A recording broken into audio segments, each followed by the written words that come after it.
too slick, too slick. I know that. Hey, Jonesy in the morning. Got your lip, that's too funny. Let's keep it nice. It's Jonesy in the morning. Jonesy in the morning. With shade and laughter. Shade and laughter me. Na na na na na na.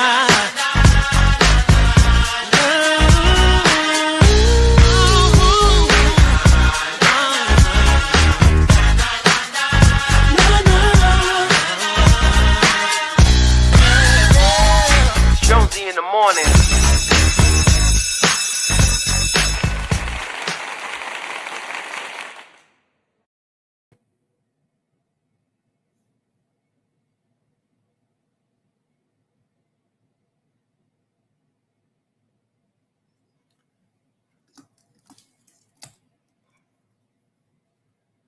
So before I bring my screen up, there is no backdrop today. So don't be all weird acting.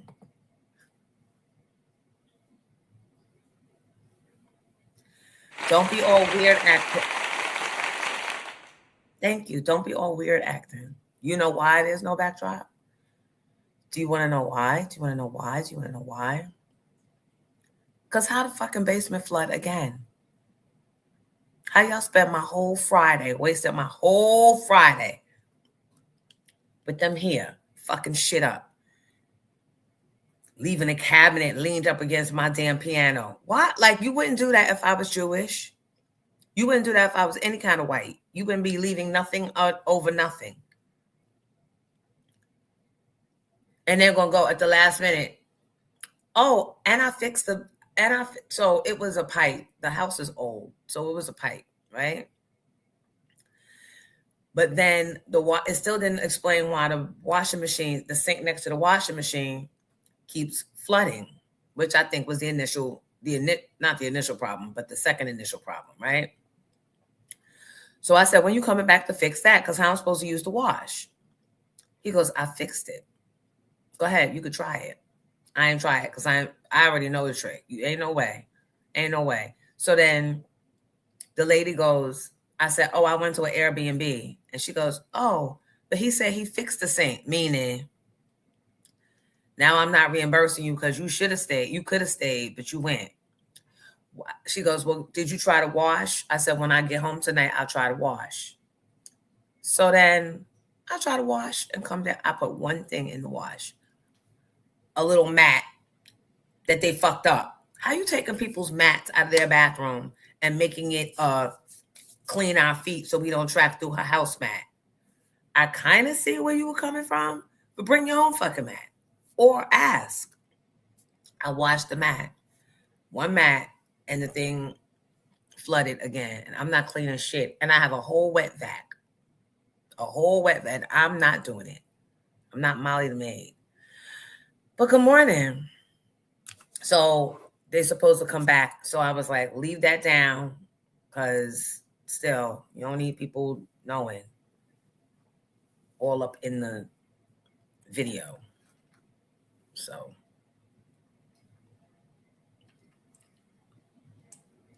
let me put that live so we can get our down south cousins in here. So I heard they was marching down in Selma. Anybody that you know? Did any of you go? Did you hear about it? Did you see it? I hate when maintenance uses my soap and towels. Yup. Use the mop, but didn't wring it out. And it's a kind of mop that all you got to do is push the thing down and it twists and wring it for you. It wasn't the washing machine. Although as it's filling with water, it's going shh, shh, shh. So it might be, but it might be it all. But there was never any water. It's not like the hose that go over the sink. It's not like that. The water goes, I guess, outside. I don't know where the water goes. But now it's backing up. Wherever it's supposed to go, it's not going, so it's backing up in the sink. And it happened the other night. And I was down there when I saw it coming up in the sink. I was like, oh shit, oh shit, oh shit. And I ran upstairs and I got buckets. Child, that bucket filled up so fast. And I'm trying to dump it in the first floor bathroom. Then the bathroom water got so hot in the toilet that I couldn't even flush it fast enough because it just got to go down.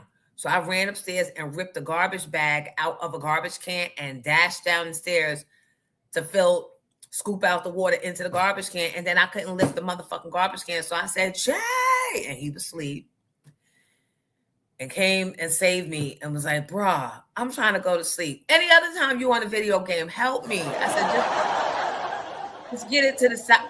You know what? Background music would go well with the story I'm telling right now. The music that goes,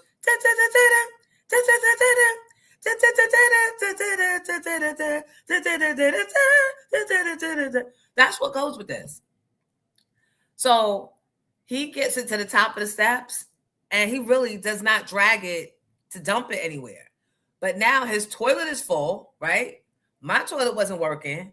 So where you going to dump it? I bet I dragged it right to the front door. I said, Brenda, and dumped the garbage can. Went back down. That bitch was filled up again. I said, I can't. I'm not even, but my back was aching. My belt too tight. My booty was shaking from, I couldn't even, So I said, nope, I'm convinced something's broken. And so I thought it was fixed. And she told me to run it again. And I did. And now there's water on the floor. And I'm not getting it up. I'm not getting it up. I'm not doing that. What happens if you don't get water up? What could happen? Or that scene from Fantasia with Mickey Mouse. Yes, take your pick. Take your pick. Good morning, everyone. Let me do my roll call. Hey, Katie. Good morning. She needs to get you one of those water pumps. She don't need to give me a motherfucking thing. No, she needs to put one down there so when it's leaking like that, it'll push it, like attach it to a hose outside until she can figure out what the heck is going on. So stop wetting up your basement. She needs a French drain. I had a French drain in my old house. Yeah, that's what she needs. But I ain't here to tell nobody's business unless they offering to sell me a house for $1. That's it. And I doubt that's happening because they knocking down the houses and building up new monstrosities. Stupid. It's so stupid. How you got that house and everybody else's house is like a regular, nice family. Whatever. I can't. And I'm not trying to go in on white people just yet. But everyone, should we do our roll call or should we wait until we're at 100? I missed thee. I started to climb on here Friday night and do not Jonesy After Dark, Justice After Dark. That's what I was going to do. But then I forget what I was justifying. I forgot what I was justifying for. But I know Miss C was first today. Hey, Miss C, I see you. And Elaine was second. Hi, Elaine. Che Bella. Che Bella always be second or third. Hey, Che Bella. Hi, Smiley. I don't recall seeing Smiley, but welcome. Brick City, good morning. And Big Brown Eyes, good morning to you. Georgiana. Be True, Chop Girl, Rhonda from Maryland, Moski, and C, Nikki, Al Lane, Nas, and Nicole Perry, Amazon Mom. D. Casey, good morning. Dr. Owens, good to see you. Hi, Reg. Hey, Live Love. Hello, my moderator, Kim. Speaking of which, this Thursday is Comedy in Harlem, right? It's supposed to be my hip-hop R&B bingo. But I said last week, if it's a hardship and you guys want to, need a breather, but I will tell you this. I have changed the theme of this Thursday from hip-hop and R&B bingo to part 2 of the Kevin Hart roast. This time, we're going in on white people. So I call some of my favorite comedians, and we're just going to go hard and rip and roast the living and the dead white people. White people you love, white people you don't know, white people you work for, white people that are your neighbors, white people that teach your children. They're all getting it, right? It's fair game. So if you want to get on some white people slander, this Thursday at Comedy in Harlem is where it goes down. You might want to separate yourself from me. I understand. And perhaps I need to dial it back. That's why people be running the networks. And I got a TV show to produce. It was a great concept. For the moment it lasted. So get back to those bingo cards. So let's get back to those bingo cards. No, I am going to do that shit. It may not be this Thursday because that's too good of an idea to pass up. Don't you agree, Giddy? Great idea. Right? Great idea. Since we just randomly ripping people dead and alive and all in the name of Kevin Hart, he don't mind. Bring them big old buck teeth over here. They can do it. Yeah, laugh at the white people slander. But that's the flyer for people. You gotta commit yourselves. Come on. You gotta pay in advance. So yeah, we gotta pay in advance because ain't nobody coming over that bridge. Ain't no mountain high. Ain't nobody doing all of that for Elaine, who is the only one that has bought her boards in advance, by the way.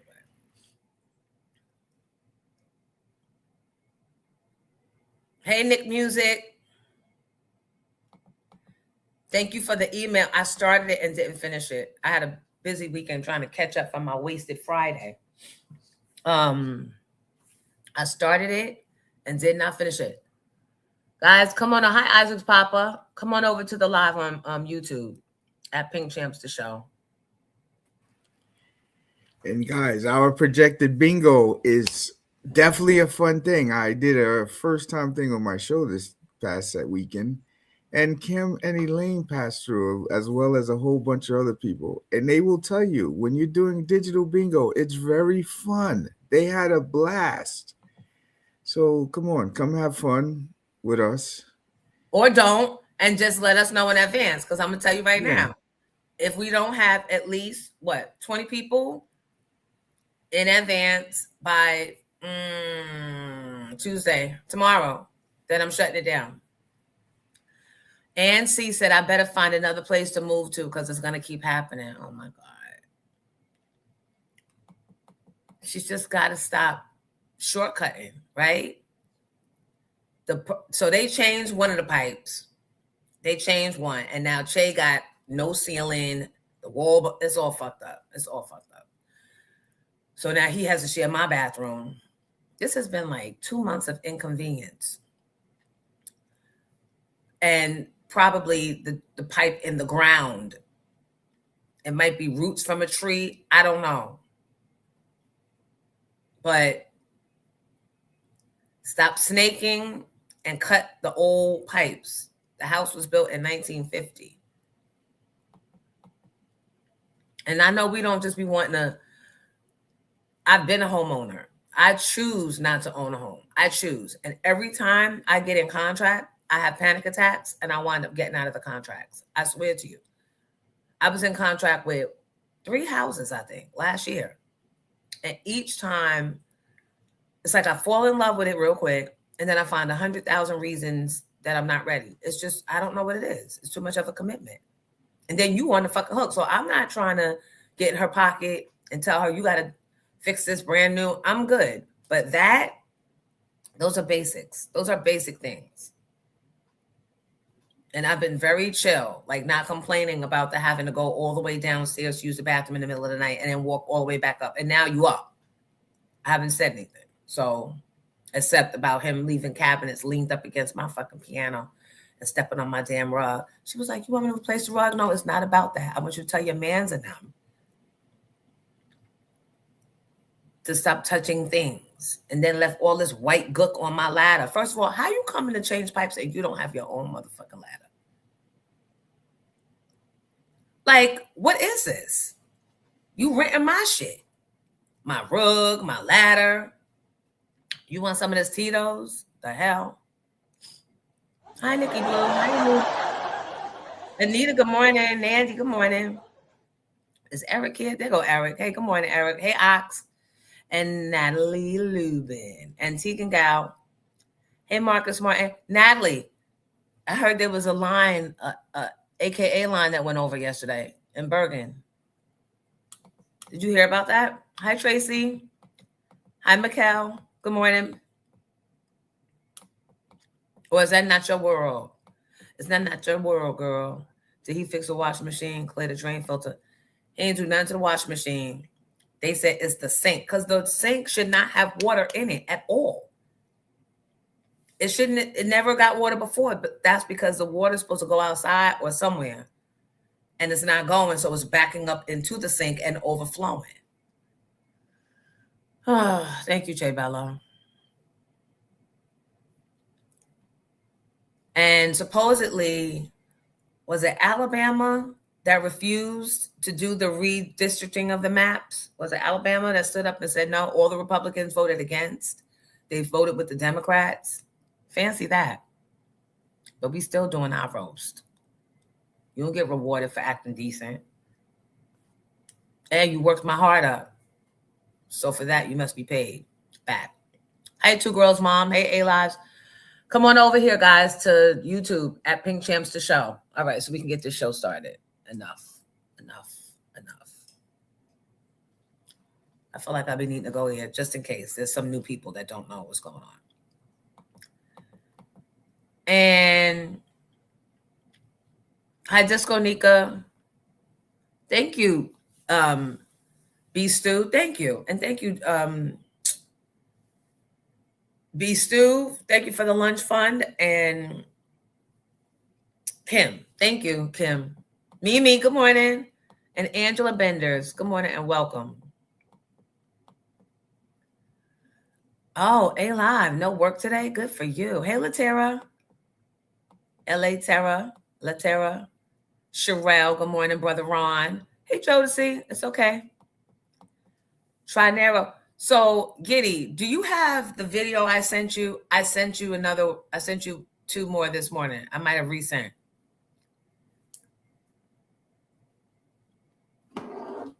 Be nice if I come up so you can hear me asking you of which. I have everything. Check the notes. Oh, okay.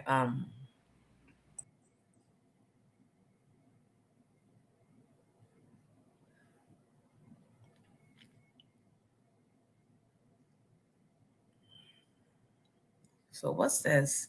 Oh, go to number 5. I came across this weekend. I don't know if I'm late to the party or whatever, but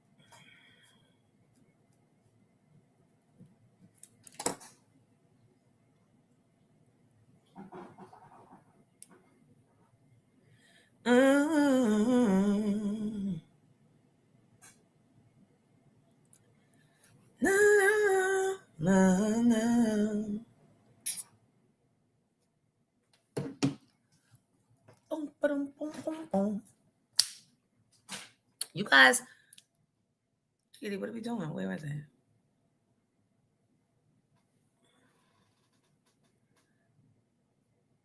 Have you ever heard of bare-knuckle fighting? Well, watch this video.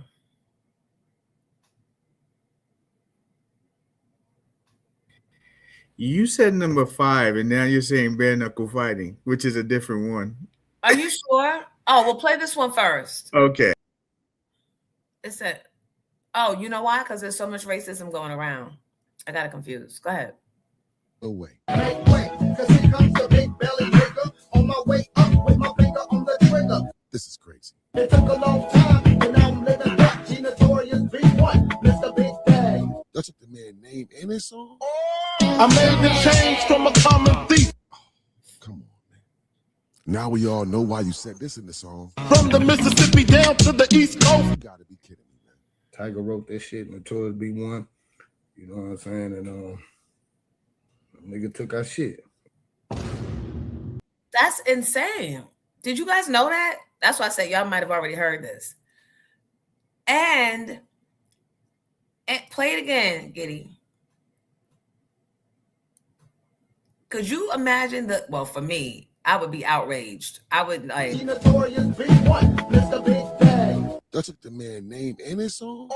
I made the change from a common thief. Come on, man. Now we all know why you said this in the song. From the Mississippi down to the East Coast. You gotta be kidding me, man. Tiger wrote that shit, Notorious B1. You know what I'm saying? And nigga took our shit. So you mean to tell me that all of these years have gone by and we're just now finding out that not only did Diddy steal my shit, but he just been going around stealing people's whole, like, that this is who he is. This is what he's done. This is what he does. That boy from Mississippi called himself Notorious B1. And Diddy went and probably gave that name to Big. Or because I don't think that Big was, I wasn't his thing. That was Diddy's doing, I believe. But like, I'd be punching more than the air. You just can't do that to people. And all the money they made. And all. Now, who knows if Notorious B1 would have had the other hits, right? But then again, would Biggie have had the other hits were it not for my ex-boyfriend, Ron Lawrence, and D-Dot and the Hitman Squad, right? Right? That should be a collaborative effort. So we can't, as much as I like to run with shit, we can't really run with it the way I'd like to run with it. Stupid. Mikhail says, so Miss Jones, besides the YouTube blogger DJ Richie Sky, other bloggers on YouTube are talking about R&B Divas New York and they love you. Yay! That is such good news. And thank you, Mikhail, because I went, after you sent me that email, I went to DJ Richie Sky's YouTube page. I don't really even know how to, like, but I did something. I think I sent a heart or something, or I said thank you. And then he followed me or he reached out somehow. I got to get better with YouTube. But thank you. I'm glad that, listen, somebody else told me that. Wait, is that ash on my elbow or shining from the light? Oh, shining from the light. Okay. I knew I was moisturized. I was out in the Jack and Jill Streets yesterday, and I would never dare come in with anything less than ash. And I sprayed, have you ever sprayed hairspray on your legs? Because you don't have time, because I ain't have time to do all that lathering. But anyway, yesterday, Tamika from Escape called me and said that she's like, child, people talking about R&B Divas New York. Y'all got a good thing going. So, and I asked her who. And she said this one and that one. I think she said Funky Dineva and Jason Lee. But I was like, Jason Lee been ripping people, Rosenberg's ass out all weekend. So I don't know if he was talking about R&B Divas, but if he was, it's great to hear.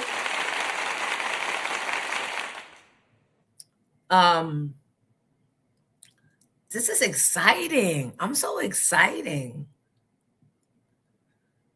Cause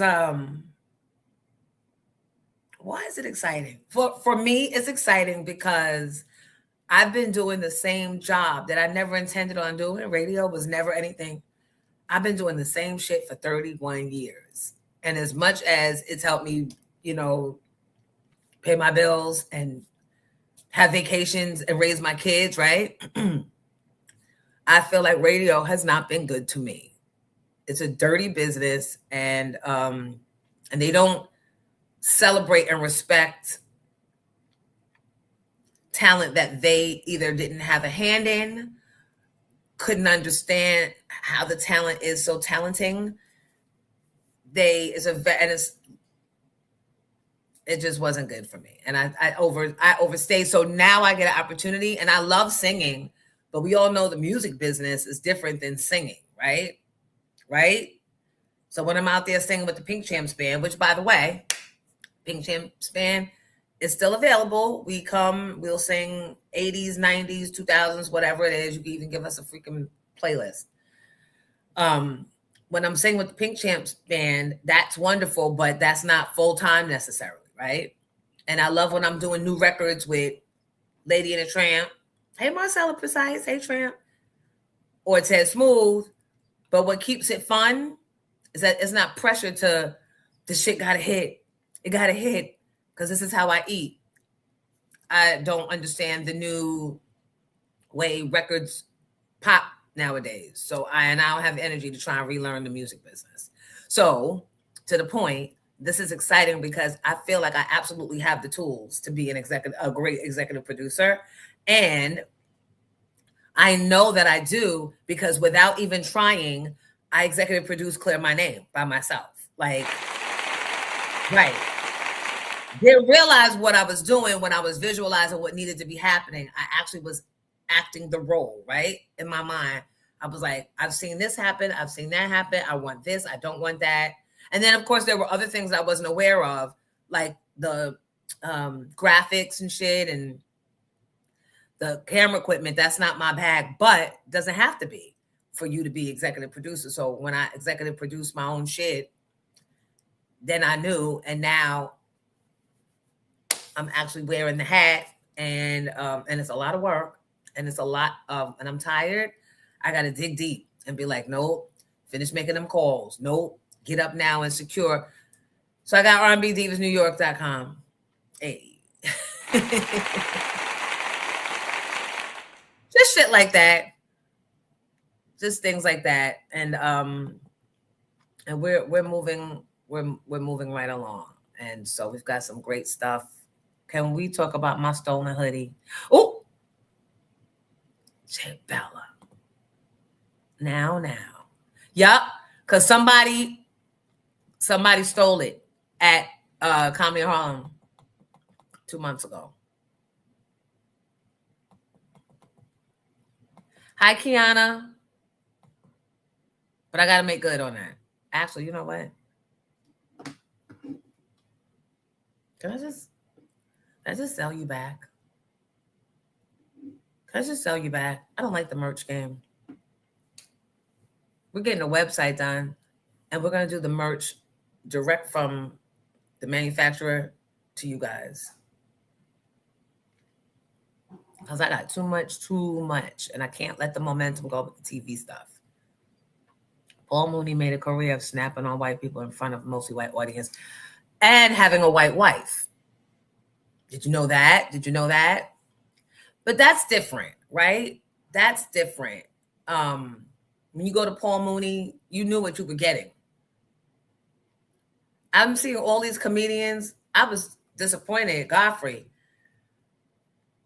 He was like, a roast is this, a roast is this. And I'm like, really? We justifying? No.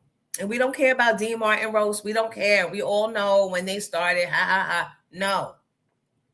That was not that. That was a pure attack on Black people, especially Black women, and weaponizing our tones of melanin or our shades, tones, whatever. That's what that was.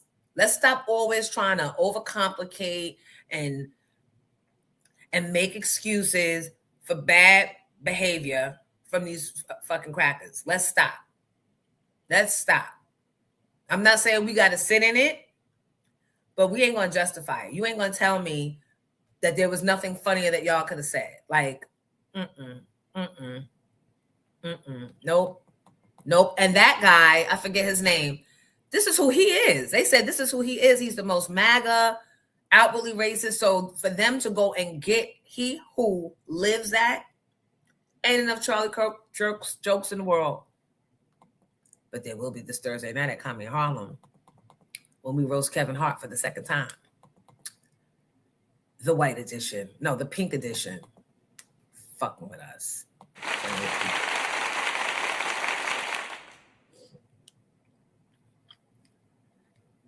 The bingo was fun and the music was pumping. It was, and it moves fast, and everybody was winning. Yeah, that landlord needs to spend the extra money to really repair it. Right. because we can't keep on. I can't keep on. But something will give when she get that Airbnb bill. Home ownership is so much fun. No, it's not. What? It's not.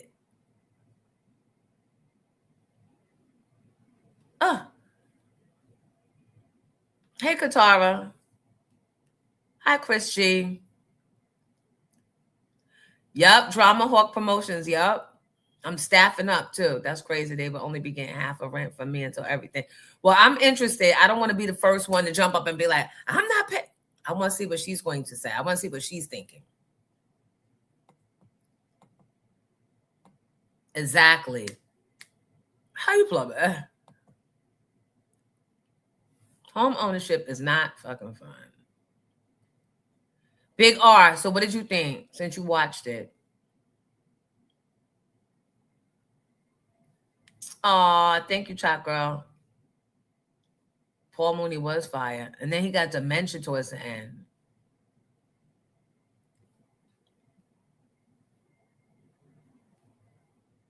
Me, I stole your hoodie and my t-shirts. No, I think Big R. Do I?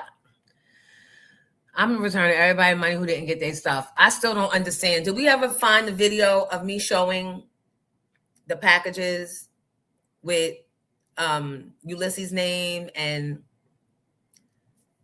the other people's names, Giddy? I had to be 100% honest with you. That went in the back file and I forgot to look. Don't worry. Don't worry. Did I already refund you, Ulysses? I might have already refunded. So, because somewhere along the way, I lost my way. Thank you, Chris G. You executive produced Cornell Trillionaires too. You got that right.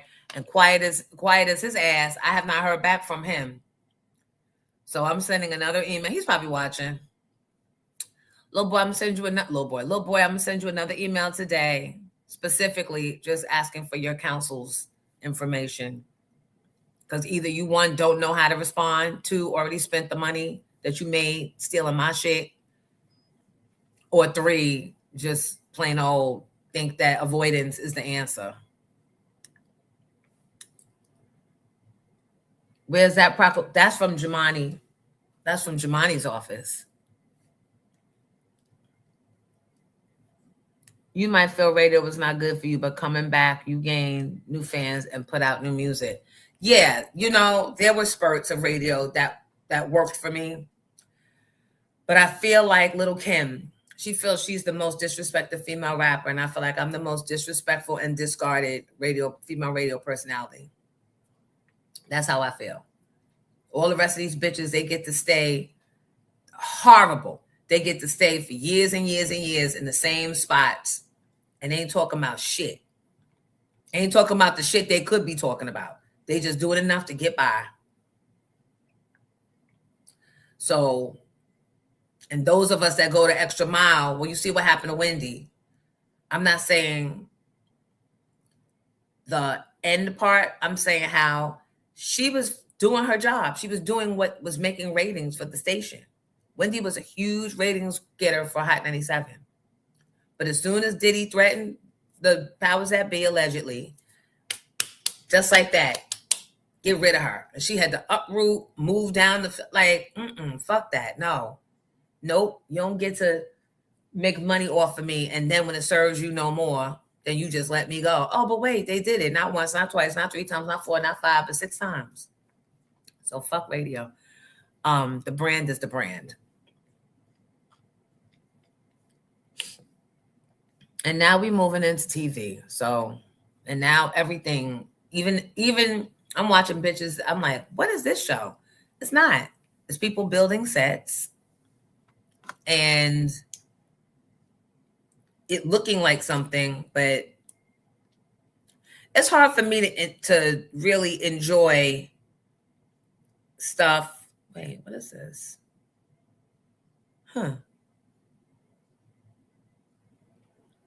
If I don't know the background.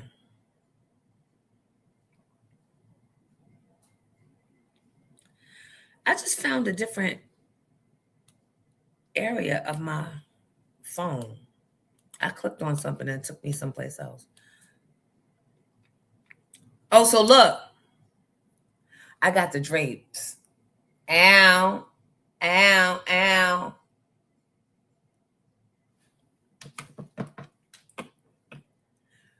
So I came across, wait, let me do what I needed to do. Get the bare-knuckle brawler. Not that clip, the other clip where he's talking about when the man approaches him.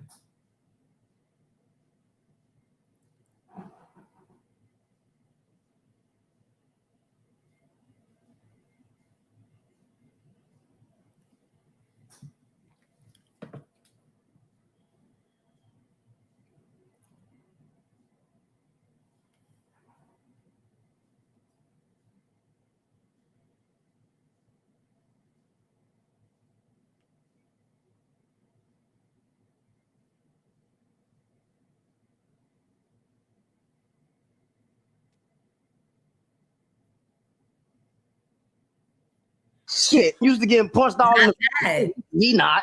So little pop. Hey, you and me when I tell you, had that nigga had walk around the motherfucking ring like Not that. Do you not see the video that I sent you? I'll play it from my phone.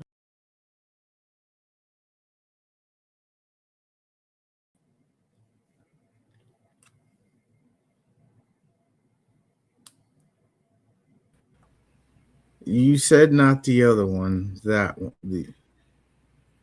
Okay.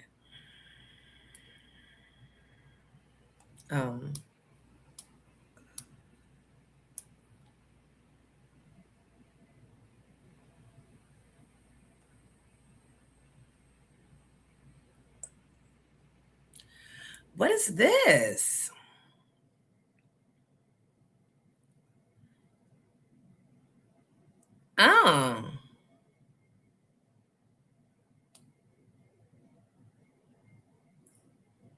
Oh, they just brought in a whole bunch of new Jack and Jill moms in a South Jersey chapter, and it popped up on my phone. That's not what I want to talk about. Giddy, I sent this to you.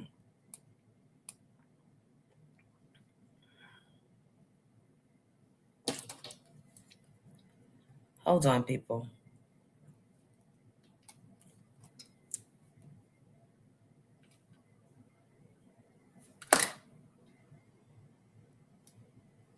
This.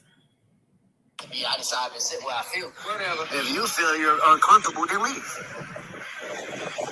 Simple as that. I mean, it's a bitch. I mean, you could act like I'm not even right. All right, like you can stop. But that had you said bare-knuckle, so that's what confused me. All right, I know what you're talking about. That's what he is. I mean, I'm not interfering in your space at all. We're in public. And I mean, if you felt uncomfortable, why you don't feel like you can sit over there? I mean, why you don't feel like you can sit over there? I mean, now I'm a jackass, but if I was to call you an old fuck, then I'd be wrong, right? I'm an old fuck. Right, and you can call me a jackass, but I'm not a jackass. I mean, okay, if you feel like that, to each his own. I mean, try to your own shit. Professional athlete? No. Yeah, you sell drugs. I'll be on TV. You sell drugs? No, I wish. You sell drugs. I wish I sell drugs. Yeah, you sell drugs. I wish. Professional athlete? You're not a professional athlete. I'm a professional. So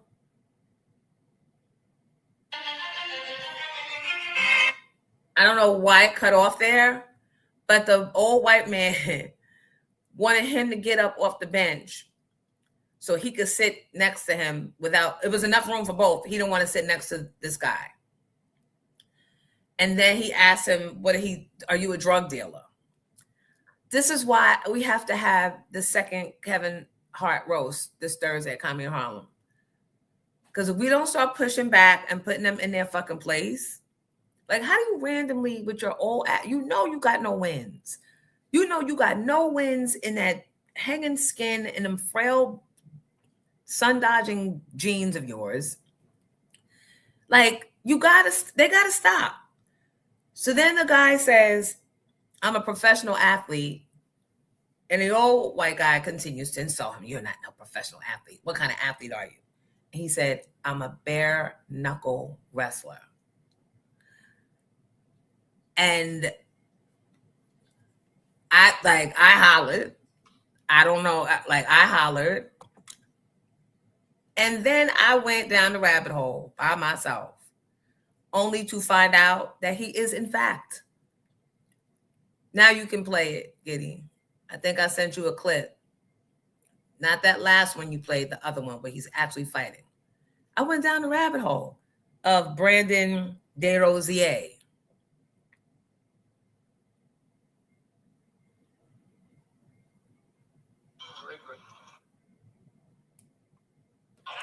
Here we go.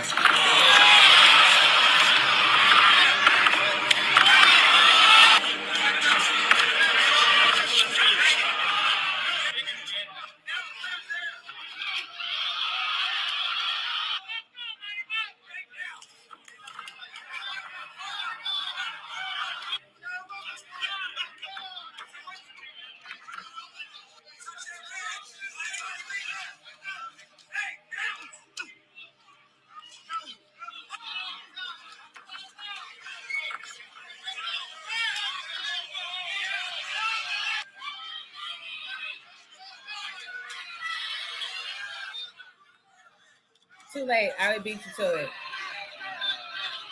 Too late. Open me back up. Too late. I already beat you to it. You gotta be fast on Jonesy, Giddy. I gave you enough lead up time too. So, have you guys ever seen this? Who said Killer Cameron's my favorite rapper? Thank you, Marcus.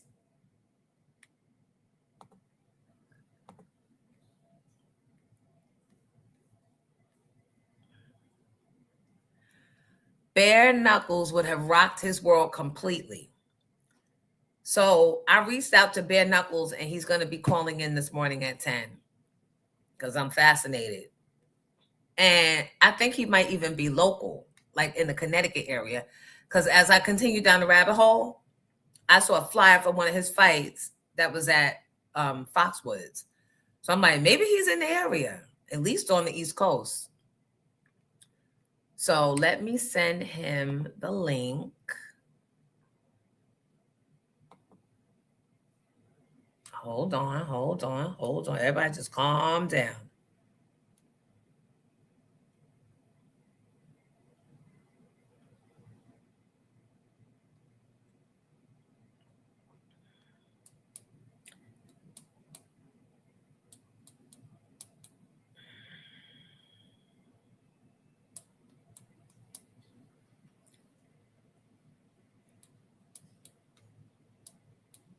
I would pay for those fights. Not wrestling. Boxing is coming back around, but it ain't completely back yet. I would definitely pay to see that.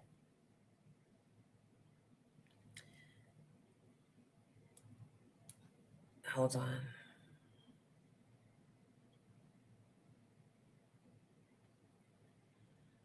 All right, let me send him the link.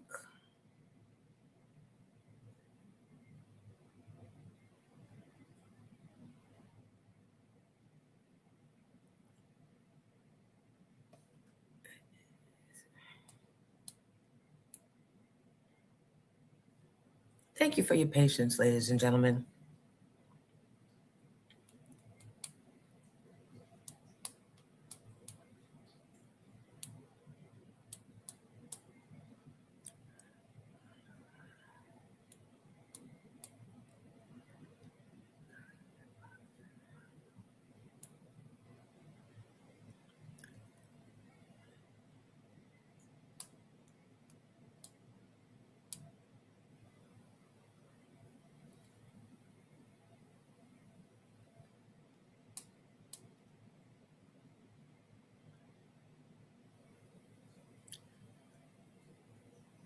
Does it matter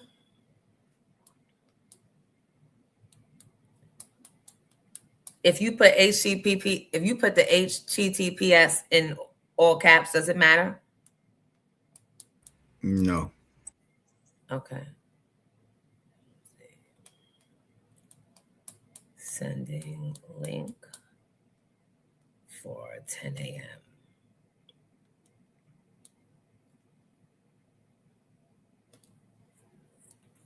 All right. Oh my God. Yes. Did I send that to you, Giddy? What Max B said about Kane? That shit pissed me off. It pissed a lot of people off. Like, who the fuck do you think you are, nigga? You didn't, but I'll go look. I probably was so disgusted. I just wanted it all to go away.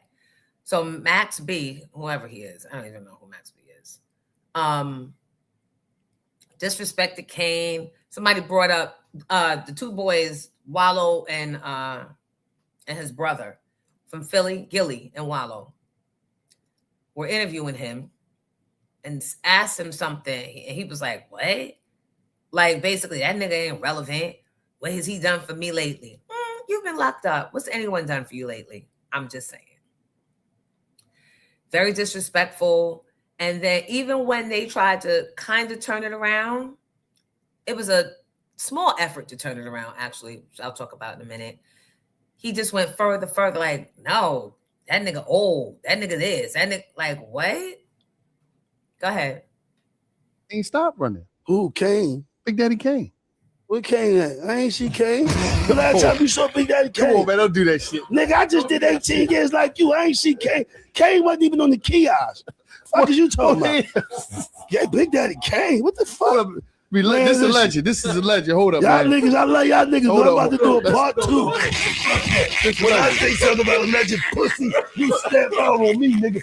Don't be disrespecting the nigga. Now he can say and say, who the fuck is Kane? I love Big Daddy Kane. Because he might think I'm but talking about. I ain't seen that nigga since 19. He might be saying, "Oh, let me correct you." He think no. He think I'm talking about no. He think I'm talking about Kane for minutes or somebody. You said Big Daddy. I love Big Daddy. Big Daddy's still performing all around the world. Oh, God. All right. What the fuck? You said New York. Where the fuck he at in New York? He getting what tapes and mixed singles that nigga got right now in the baby? I ain't talking about tapes. I'm talking about like what he's still performing. Man, what have you done? Because Kane. You're the slave I would have left behind. You're the slave I would have definitely left behind. This is why we always wonder why the rich black celebrities don't help, and that because of that. Because that element don't deserve to come inside the house, in our Jack and Jill, in our other people, how we live. Like, what? Who the fuck is you? Who the fuck are you? Don't be coming up nowhere trying to disrespect and clown our legends. You who made an 18-year bad decision. And Wallow and Gilly shouldn't be fucking laughing because that's kind of co-signing. Co-signing. That's that same Kevin Hart. I don't know how to respond, so I'm just going.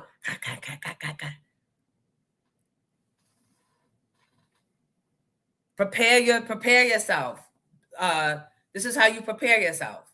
When you're by yourself, you ask yourself, if I'm ever in a position where I'm nervous and I don't know how to respond, this is going to be my response. And figure some shit out.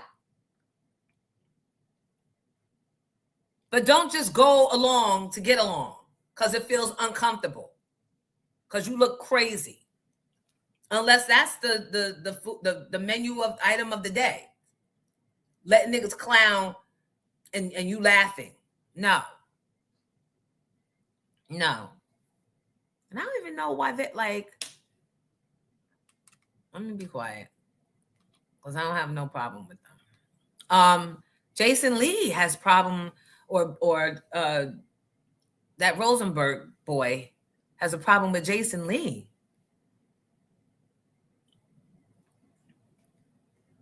If it wasn't for French Montana, you wouldn't even be relevant. Exactly. Because I play that song and have no idea what his part in it is, and I don't even know no Max B songs. Was he part of B2K? Or is that another Max? No, I'm serious. I don't even know who the fuck he is. I don't even know who that nigga is. You picked the wrong 18 years to disappear. I guess we both was disappeared.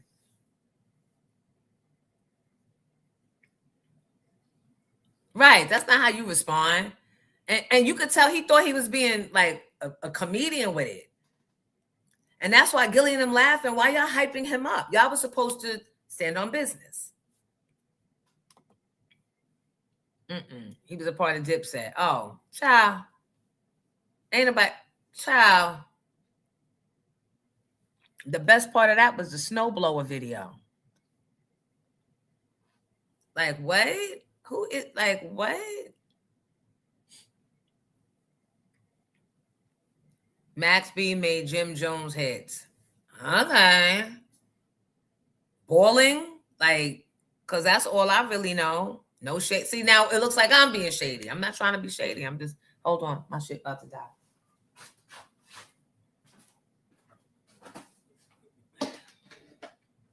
I'm just saying. You want to talk about don't nobody know or where he been? Bitch, where you been?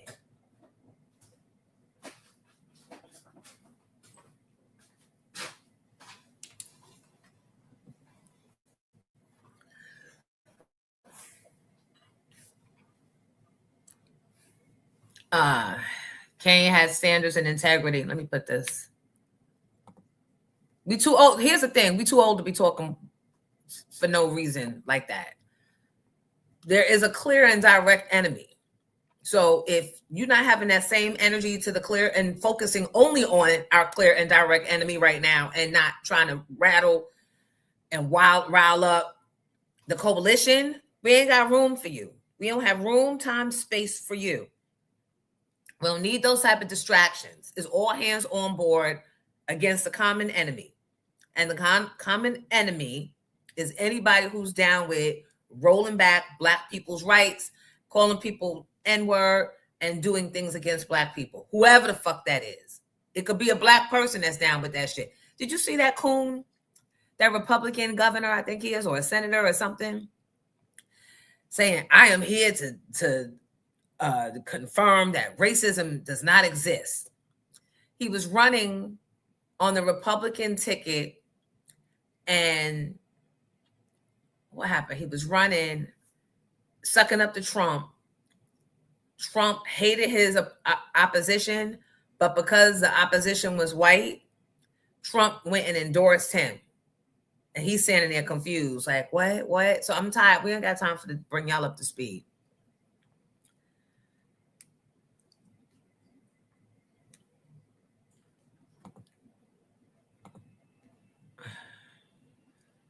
All right.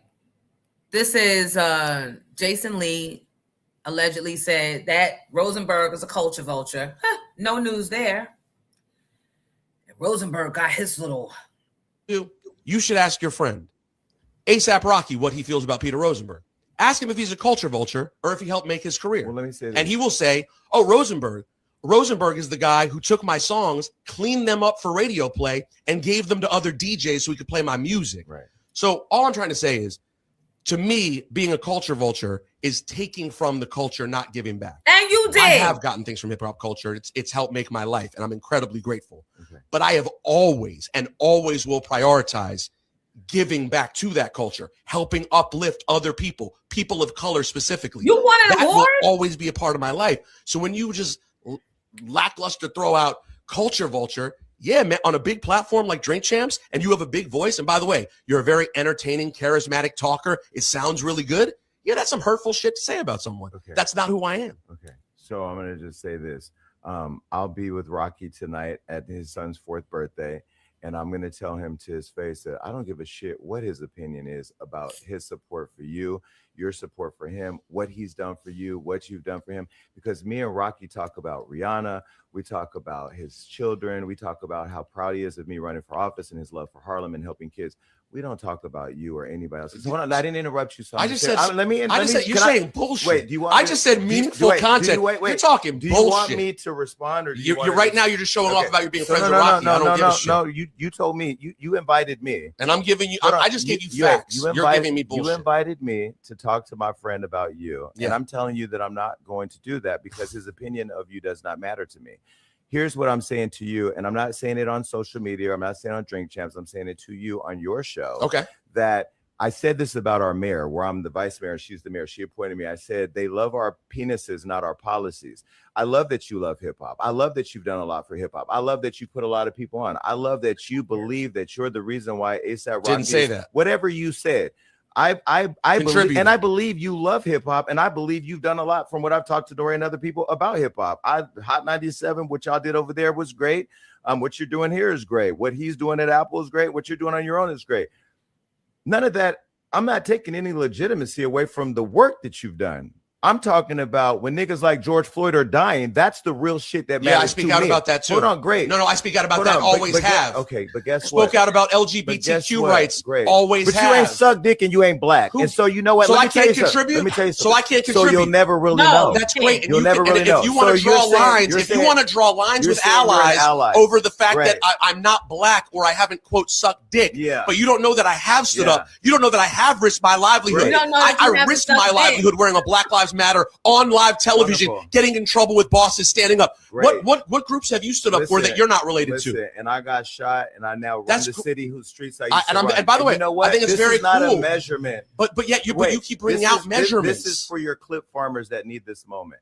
I don't really care about all of your resume of all the things you've done. Why to do you say culture. anything? Here's the deal. Because I said there, and I'll say now, I think you're a culture vulture. That's my opinion. You're just full of shit. But okay, great. You're perfect for politics. You are full of shit. Two truths can be in existence. No, I gave you a lot of information. You couldn't accept it. Hey, maybe I did misjudge you. Maybe you did misjudge me, but you won't do it. You won't back off of that. You shouldn't have unrealistic expectations of me. You're a human. You're a smart guy, dude. I will can hear that I'm making points. I will say, if you show me a picture of your dog and it's not ugly, I will admit I was wrong because my dogs are gorgeous. What do you have? Gucci and Chanel, gay dogs. You know what I'm saying? Like you don't know that. You don't know that your dogs are gay. They ain't fucking each other and they're a boy and a girl. They're gay. And it's okay. You know what you should do? So I don't know what bothers me about Rosenberg outside of what he personally tried to pull with me, right? But he couldn't pull it off without the assistance of Ebro. And I talked about this when I first started doing this here. I never would have said that on air. And I have gotten past it enough with Ebro that I was able to, move forward with our work relationship, whatever that was. But what I don't like is how you got in. You came, Ebro sought you out. You're this underground, I love backpacker, I love hip hop. You're one of those Jews or one of those white boys that thinks because you study the underground rappers and you can break down the science of why their lyrics are saying what they're saying, and you've got your dad is a wealth management guy and is gonna give you money to invest, and you're gonna help promote the backpacker. Like get the fuck out of here. You don't get to come in our shit, study us, practice talking like we talk. Studying don't mean you are of. You will never be of the hip hop culture. I don't care how nice you are. I don't care whose record you cleaned up to edit to get to radio. I don't care. I don't care how knowledgeable you sound. I don't care how connected you are with ASAP Rocky or Max B or Biggie. I don't care. Proximity does not grant you motherfucking access. Not to some shit that I had a hand in building. And because you snuck and lied your way into Hot 97, again, you were co-signed by Ebro, who I'm still not sure whether or not we should have let his ass in, but I digress. You came in under false pretenses. This is what you do. You're a liar. You came in lying as if you wanted to be my morning show producer. That is how you even got from DC or wherever the fuck rock was you climbed out from. Ebro found your tape. Ebro had a plan that if Ebro could ever get a show on radio, he would like you to be his co-host. Hold on. That he would like you to be his co-host. Ebro lied to me and said, I have this guy that is a producer, a morning show producer, and you need a producer, so I'm going to set up an interview. Knowing good and well, this guy was not a producer, but you tried to lie to get him in the system. Hold on.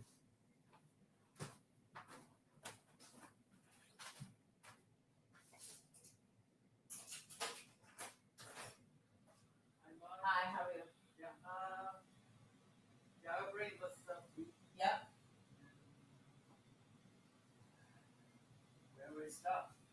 I don't know, but I'm working. So you know where the basement is, and it's wet, but there's a wet back, but I'm not wet back again. I'm not. This is my job. The basement is because wet right now. Okay. Yeah, it's still wet because I ran the washing machine and it flooded again. Oh, okay. And I only washed one thing, the rug. You know the rug. Okay. So for him to I'm doing my job.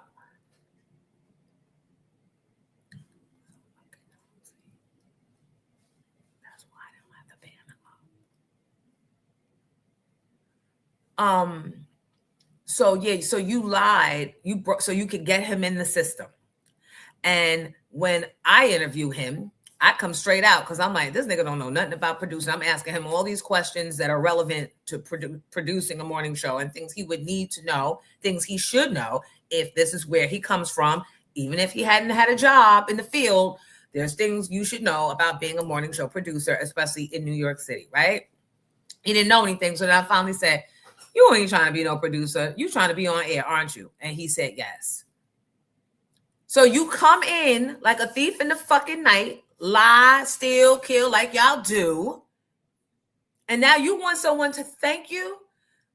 You should be thanking me because were it not for me, XYZ. And then you get loud and proud. How dare you talk to Jason Lee like that? And I don't know if I'm fond of him yet because I've never met him. But who the fuck do you think you are to be talking to him that way? This is what I'm saying. We allow y'all in, and then you come in trying to dictate policy to fuck to us. You don't raise your voice at him. If you want to get offended, you go and bite your lip, be offended in your offline.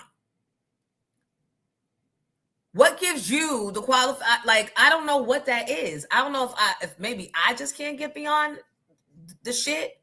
What is it? Somebody call and help me because I'm about to lay on somebody's couch and figure this shit out. Because it's something. It's something. Exactly. Stop asking questions. Stop. Go and I know he'll read him, but he didn't. He didn't. And then for Rosenberg to say, "Oh, you name dropping and trying to let me know." Who do you think you are?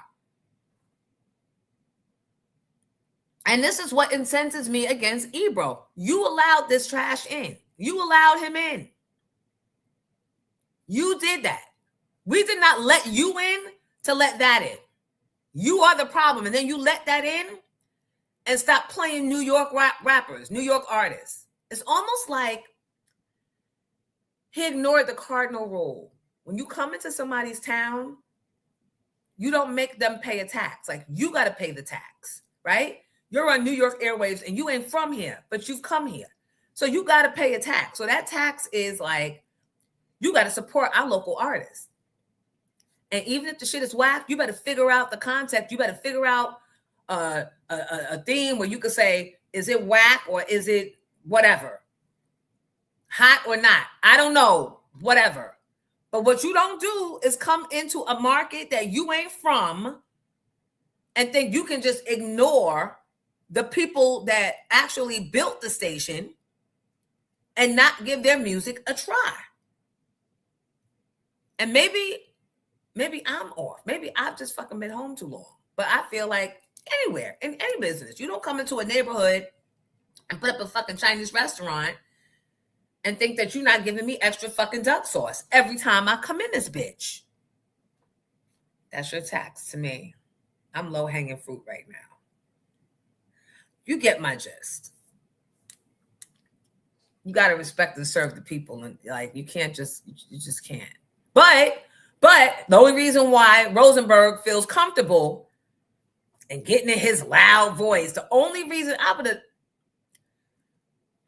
where's my bare-knuckle wrestler friend? Maybe that's why I like him, because I got a list of motherfucking names for him.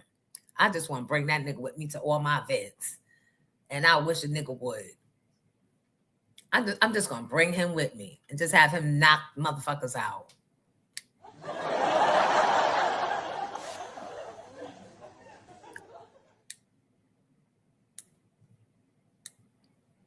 I'm in my comments right now. Talk about, do I not do this for hip hop? Do I not do that for hip hop? How about, we didn't ask you. We don't need nothing you got.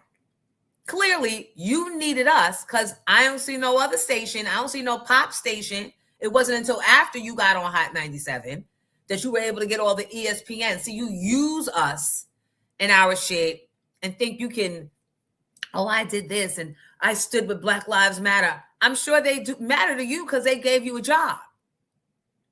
Or at least half a black did.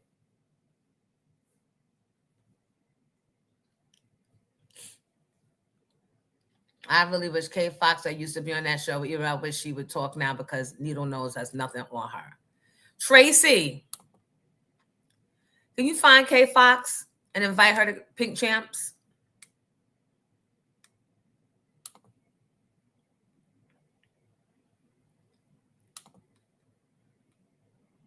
You need us. We've been here for 50 years and counting. This is why I fuck with y'all. And this is why nobody can deny. Right? Y'all can't deny. Y'all have grown up with me. And I think I said this to y'all last week. This is why. Some of y'all are just now getting it. That I'm not that girl that used to be on the radio with Storm Buckwild. I'm not that girl that used to be on Hot 97. I'm not that girl that used to sing. I'm not that. I am the girl that's in a piece of everybody in New York, New Jersey, Connecticut, surrounding areas' lives since the 90s. In some way, shape, or form. I was on your video music box. I was on your BET. I was on your radio, and all over again. Philly too. And I have a lot of connecting shows that I was a part of. I was your weekend girl. I was your very short-lived, but I was your Steph Love and Kurt Flirt. I was your Fat Man Scoop. But I was a part of your lives growing up. I was on the radio when you were driving to your baby shower. You were listening to me when you got your first job out of college. You might have been listening to me while your mom was dropping you off at school. You might have been the one writing letters saying, you're mean, my class doesn't like you. Yeah, I remember that. I got 30 letters from kids, and now you guys are grown. So be it good or be it bad, what qualifies me to have this strong opinion about people like Rosenberg and the shit that they pull and then try to act like, but I'm good now. No matter that I got in greasy and dishonestly, I'm good now because I'm not hurting you. No, but you're taking up a spot that ain't for you. Y'all got everything. Go do in your Jew. Over there. Stop always coming to fuck over here. Don't come in here making loud noises neither. On the way to whatever. I was there for a lot of you guys firsts. I've been a soundtrack in your lives for forever. So that's what qualifies me to say this. Marcus Martin, yeah, either with your parents or with yourselves or whatever. I don't know everybody's age, but so nobody can say, and I know I don't have to go around convincing people. Nobody can take that away from me. But I just don't like the fact that these people come from out of town, out of our culture, and think that they can sit on platforms that they did not create, that they certainly did not enhance, And I have not listened to Hot 97. I wasn't listening when I left because I was too far. And then when I came back, I only probably would have listened in the car, and I wasn't in the car like that. And when I was on the block, I couldn't listen because I was working. And now I don't listen again. It's no shade to Mero if he's even still there. But the success of any show on Hot 97 has less to do with who's on the show right now, and mostly because of the brand that we built up. We, not meaning the newer shows, we meaning the kids that built that shit and Flex was the first one. Give it up for Flex. Even though we be going through our things. Flex started Hot 97, threw it on his back, made that shit fire, allow us to be co-signed. He co-signed for us coming in. And as we see now, he didn't have to co-sign because when he wants you out, he talks to them white boys and they get you out. So we created that.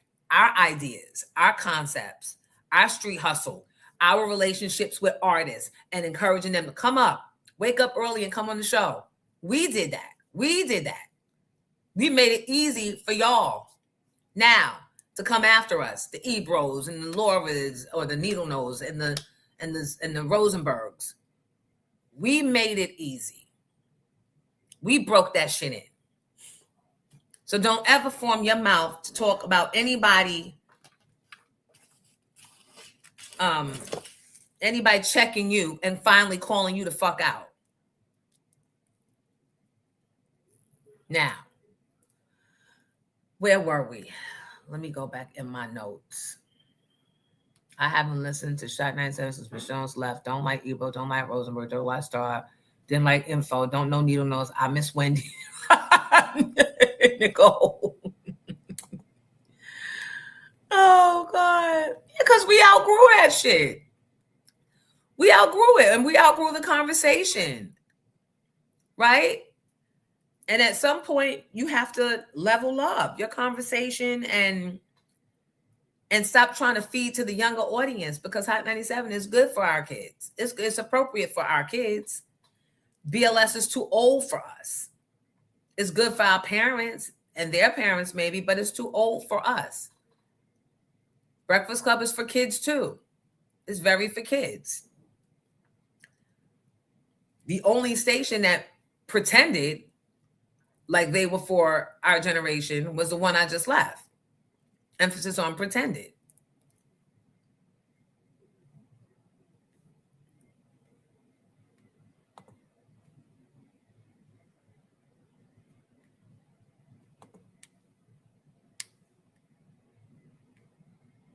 High 97, the problem with High 97 is they never thought that Power 105 would ever be. And were it not for Envy going over there and selling them my whole blueprint of morning radio, were it not for him going there and giving them my blueprint of how to put together a morning show, because you got to know that even though I won't take anything away from Star's creativity, the reason why I was placed on that show was because I knew what needed to happen. There are certain features that need to happen at certain times in order for a morning show to work every quarter hour. And I knew. And I was very good with sales, with the sales team and clients. I was a very client-friendly talent, if you will. So Envy went and sold them just a carbon copy. Here, this is what we did. This is how we did it. And Miss Jones did this and that and this and that, and this is how we did. And that's the only thing. And when Ray J went over there and did what he did that morning, because they were about to tell the Breakfast Club it's over. It's not catching on. It's not working. Ray J saved that. Is Angie still on Power 105? The fact that we don't know speaks volumes, especially when she's the voice of New York. Ciao. Ciao.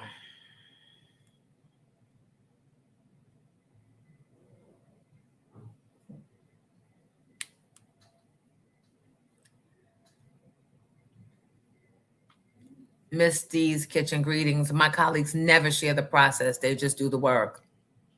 Who are your colleagues? And that's how it should be. But at some point, you have to train. Same thing happened in Philly with Mother Knows. I brought Mother Knows in from Blog Talk Radio. He had like, 4 people in there. And I brought him in because I saw something in him. And again, and Eddie F., who was my producer, not Eddie F., the musician, Eddie F. that produces Breakfast Club now, I trained him up. First, he watched me from across the street when I was at the block. When I was at the Beat. He was at Power 99. And then when I left the Beat and went to Power, I told Eddie, this is what we do. This is what we do. This is what time we do it. Then we go to that. And if we're going to go to that, you can't go there. You got to go there. And what happened? When I left Power, they brought Eddie to be Breakfast Club's producer. Y'all got to pay attention. So that's part of why I say radio hasn't been good to me. They take from me, but they don't pour back in.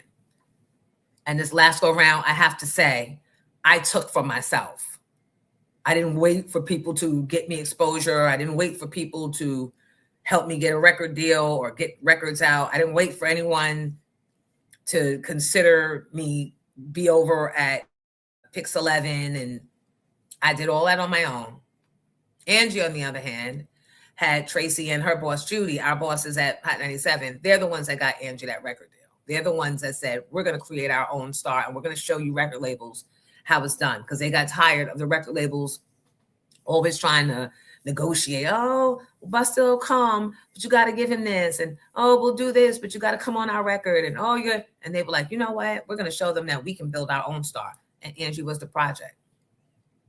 And it's no shade to anybody. I'm just giving you insight as to how things are run, how things really happen. It's just like the record business.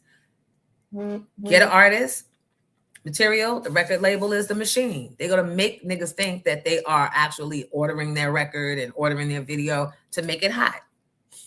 But that's all the labels. So the same thing with radio. And then they got people to buy in. And Sylvia Rome went and gave Angie, I think it was $800,000 advance or something like that for that album. And yeah. Yes, that Fly Away with Little Moan. Yep, that's how that whole thing happened. Right? And you know, Angie's mom is a big wig in radio. She's like an executive. She's been behind the scenes navigating, as she should, for her daughter.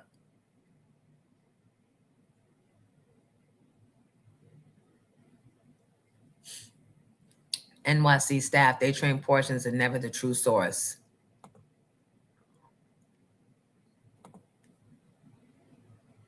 And the other problem was they never trained anybody new. They never trained. We used to always say, y'all better get some. It's only so many times I could fill in for Angie and Wendy. We need some younger blood in here. And they didn't want to give the younger blood. They didn't trust the brand with younger blood. They didn't trust the brand with younger blood and outsiders. If I can go. No.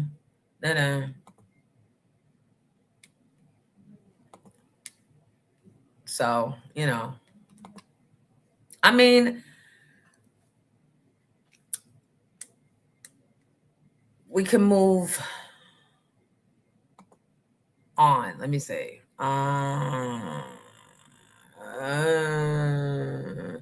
Go to number 2.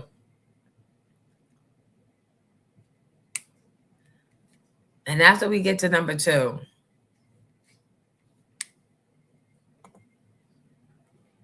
I got some funny Promzilla. I created that word. Promzilla stories. This shit is outrageous.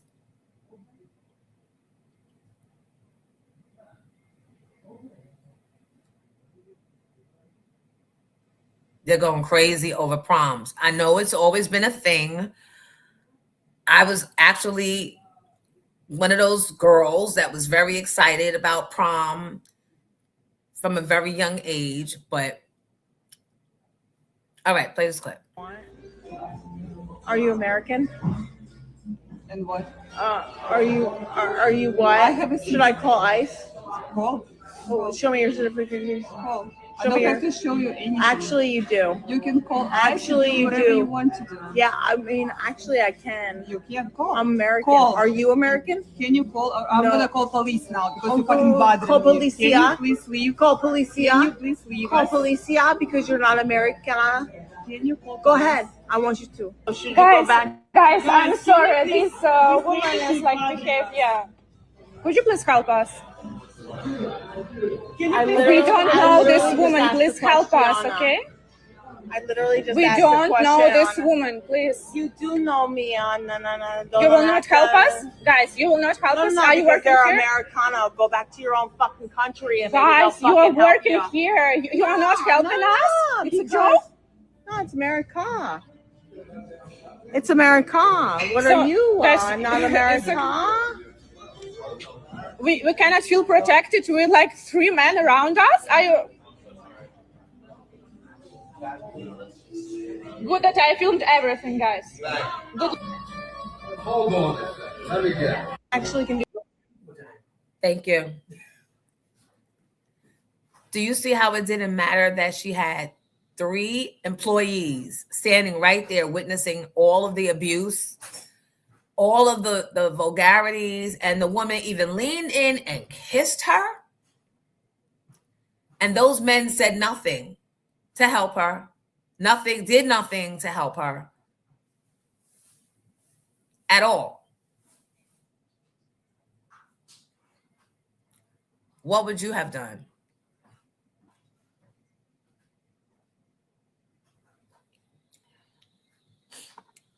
Maybe Sunny Anderson could come back to radio since her Food Network has been canceled. Has it? Oh, wow. I didn't know. Yeah, they're just walking up on people. Yep, which is exactly why now is as good a time as ever for me to throw a second Kevin Hart roast. He doesn't even need to be there this Thursday at Comedy in Harlem, where that night we roast white people and we just say whatever we want that comes to mind, just like they did us at the first Kevin Hart roast, right? Dead or alive, no one's off limits. Let's just kick white people's back ends, talk about their skin, talk about all their shortcomings, talk about all the obvious things, talk about the raisins in the potato, talk about it, or talk about the small penises, talk about talk about it all this Thursday at Comedy in Harlem. Yeah, but Hummingbird, not only did they not help, and you're right, that's how it is. Men don't help anymore. They work there. So they should have called for help. If they were afraid, they should have called for help. Call someone else for help. I don't know. I don't know if I would, because there's somebody's son too. And probably have been told, mind your business, because we want you to come home at the end of the night. I'm a little conflicted. I don't know, but I just think that they could have called someone. Mikkel, right? That's what they need. And let's record that shit and watch it go viral. The only downside is, now that I'm in business with other people, I can't be bringing my shit to their, I can't bring all my sour milkshake to their yard. I got the power, yes. Yup. And that was sexual assault, by the way. To lean in and kiss somebody, that's not, like, what? Just because it's a girl on girl, it don't matter. And that's what I would lead with, but what I know. So, Promzilla. I've coined this term because girls are going crazy over the proms. Moms are going crazy. Prom moms are going crazy and doing the most. Prom helicopter stunt. Some say no one was harmed, so what's the problem? Others, including city leaders, insisting that the park director crossed the line for a photo op for her daughter. A photo shoot, at least the deposit we now know was charged with a credit card that taxpayers pay for. Less than a week after this helicopter landed at the Markham Park, catching many by surprise, this prom stunt for the park director's daughter is now political. Here's what Quintina Brown told officers. I got it okay through the park, but I didn't just, you know what's going on with the city. Yet city leaders never authorized the landing in the public park where children were playing. Did they say you can land a helicopter? I have a landing permission, I can bring it over. The pilot had a notice signed by the park director herself. The company later handed over this invoice to the city attorney. The receipt raises much bigger questions. The bill was for a minimum of $800 for an hour. At the bottom, there's a credit card number linked to Brown. She named Markham Parks as the company and even used the address of the field house and provided her signature on a taxpayer-funded credit card. The plot thickens, as they say. The city attorney says there's no way Brown accidentally entered all that information. In fact, he spoke to the helicopter company. They told me that the deposit was charged to the card, and they have not been successful in getting the remaining $800 off the card for whatever reason. Using the Park District credit card either to pay or hold the reservation is why Markham's mayor says residents should be concerned. Why wouldn't somebody question that? In fact, the city started questioning spending at the Park District and its board in the fall of 2025. How are you, Ms. Brown? CBS Chicago reported when Brown was first caught on body cam getting served with an injunction. Leaders allege Brown and the park board were not paying bills and left most parks with broken equipment and deplorable conditions. They've been landing helicopters in different ways over there. And remember that invoice? There's a line which says every additional 6 minutes over the hour would be $80. We're told police grounded that chopper for at least 3 hours. Now the big question, who will pay for the extra minutes? Not to mention the original $800. Keep in mind, that contract is under the name of the Markham Park District. We did reach out to Brown. She did not get back to me tonight.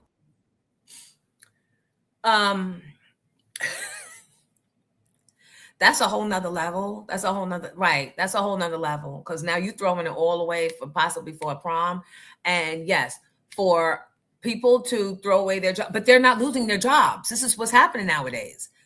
Unless you are that person, and some of these bloggers are, that takes it and finds out who the person is, what the restaurant name is, who the employees were working that day that didn't do anything.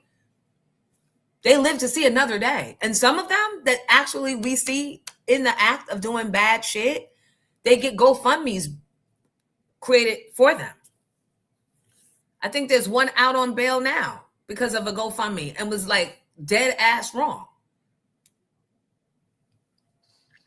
So all you could do is hurt them. And we know that they hurt. Everybody bleeds. They get just as offended, more so offended than we do with our thick skin. So when we start clowning on them and blatant them too, then you said, Lord, another Saudi.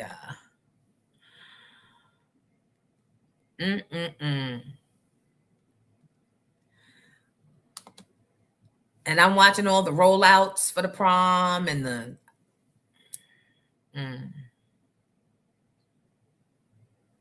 they need to use Belcalis, Marlene's.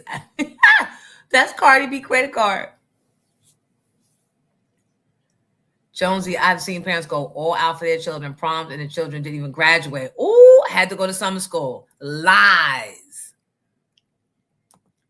I mean, and you knew before June that it was likely that they was going to have to do summer school. Somebody got a letter.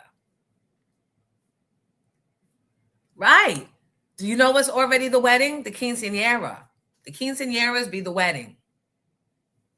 Some might say that's why some of them wind up pregnant earlier too, but I'm not going to go there. All coochies are not created equal.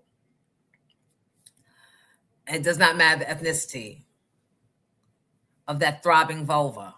What is the throbbing vulva of it all?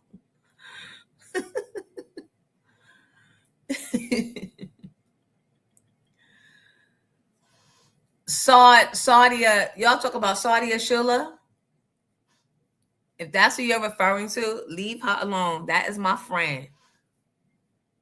Me and Saul used to play Spanish 21 together at the Borgacha.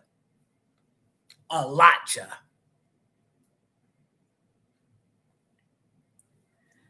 See, back in the 90s, you thought getting a prom dress made was extra. You had no idea what was to come, right? Yeah, leave Saudi alone. That's my friend. And they robbed her. She got 777, and they refused to pay her fucking money. And she had it on video. She taped it. Yep. Even though you weren't supposed to have the phone out. But still, I wonder if she ever got her money. I believe the parents who act like that miss out on their own prom. Probably. Possibly. At the St. John's commencement Friday, they had a scanner you had to use on the stage. I would think to ensure you have completed your assignments and graduated. Wow. Salute Jonesy's Grungy Mindset Monday. Bless up. Hey, Moby Jackson. But what is the scanner? That's embarrassing. Because what happens if it don't scan? How you scared it?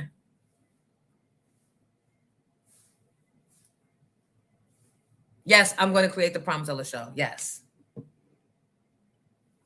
Absolutely. Absolutely. Why not? That'll be easy to produce. I'll add it to my Giddy. I'm adding it to my executive producer bag. A scanner on stage is madness. I'm trying to get rid of my daughter's prom dress.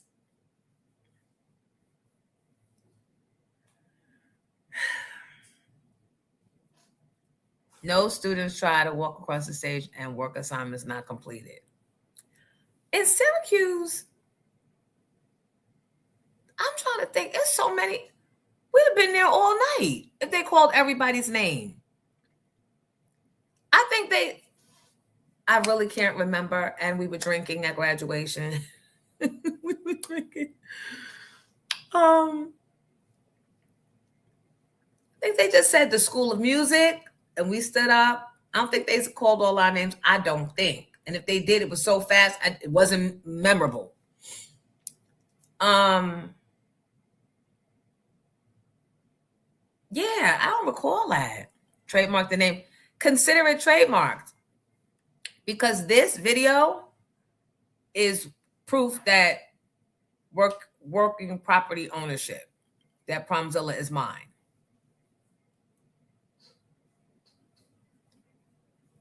Bill over $30 for a parking ticket, and I needed to pay the bill that day to get my degree. What? St. John's is dirty. I don't like them for doing that to you. I don't like them. I don't like them for doing it. Queens still get the money. And that day they did. They said $30 be damned. We getting ours. Because if not, we'll never see this joker again. You know what? I'm on their side. How dare you? How dare I? How dare you? This was for master's and PhD students on Friday. Oh, okay. Oh, speaking of which, from June 1st, moving forward from that day, I respectfully request to be addressed as Dr. Jonesy. What? Everybody else is getting away with it. Don't start asking a bunch of questions. The school shut down. There ain't no receipts now, but I got a trademark for it. Dr. Jonesy is in. I feel like at that point, I should have said, Dr. Jonesy is in. This is my character. This is one of my characters. Oh my God. Speaking of characters, do you know what the best Netflix? I know we were supposed to be canceling them. Anyway, the best Netflix show is, have y'all seen Nemesis? Oh my God. Oh my God. Courtney told me about it. I actually pulled up to her house and was like, what's this? I saw some Black people on the screen. The makeup looked great. The acting wasn't overacting. It looked like a real well-produced, like good actor show. The girl that stole Darren from Tia and Tamika Mallory, the twins, the girl that stole Darren, she's a star in it.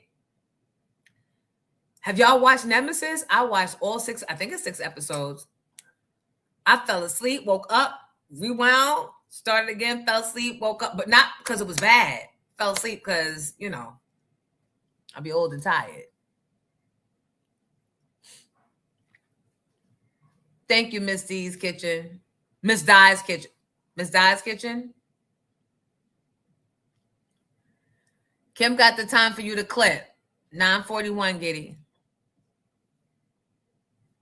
Thank you. Rashida, good morning. Dr. Jonesy. Did I attain a degree? Of course I did. Several, but there's no proof anywhere. How you doctorate? Exactly, Kim Haynes Preston. How the fuck is she doctoring? So this is the update. Dr. Bryant. I mean, should we even... What are we calling it? What are we calling it? Yes, Dr. Lucy. Dr. Lucy. That's the character, Dr. Lucy. So now, did I send you that clip, Giddy? Of her on Breakfast Club? I'm sure I did. And she got a little indignant with it. That light-skinnedness got a little red boned. Got a little red tone, undertone, red bonedness.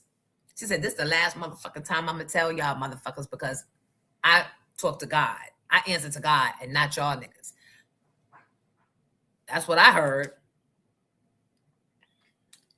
Ooh, you watch Nemesis too? Ooh.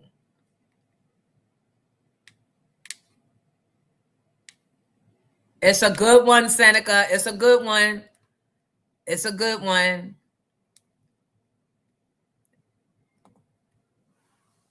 Yes. Yes, it's a good one. Nemesis is good.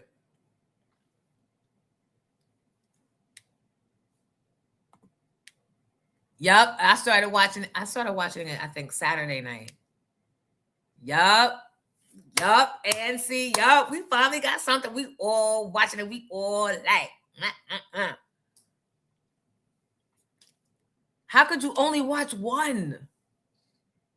No, go back, finish. Dr. Jonesy demands it. Here she go. Helpful.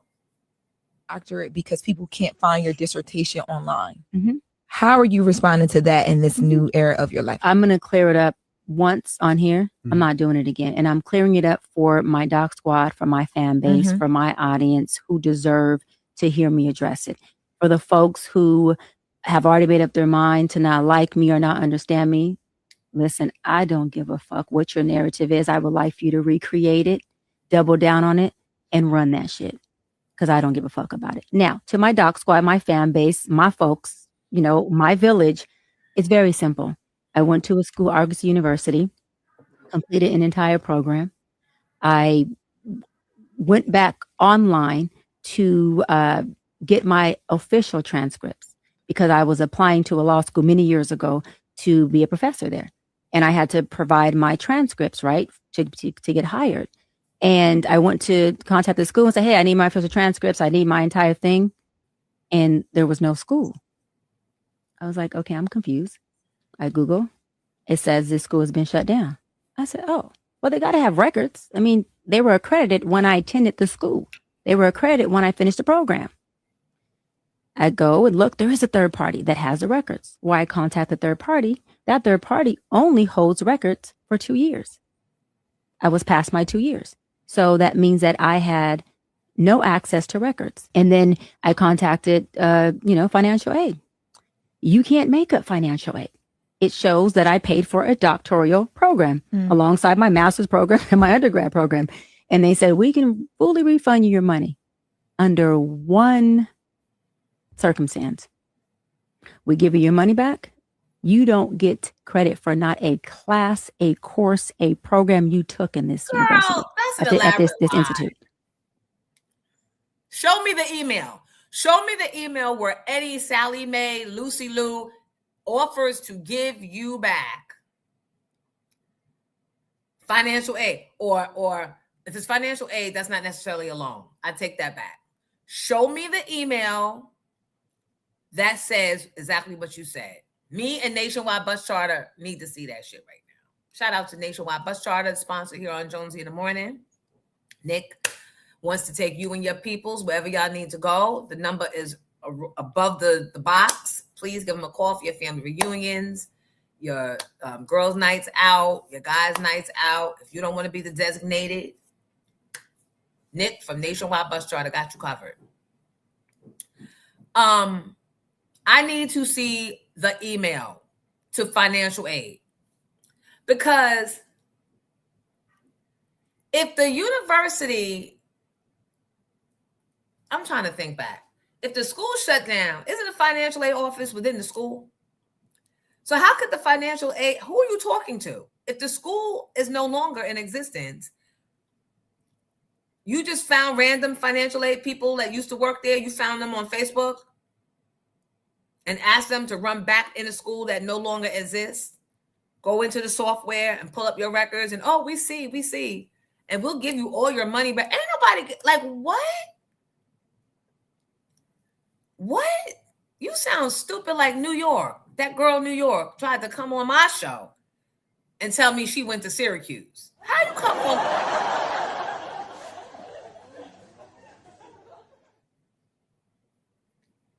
I want to say, you got to get up pretty early to fool me. It was already early. It was the morning show. You can't fool me with shit like that. The obvious.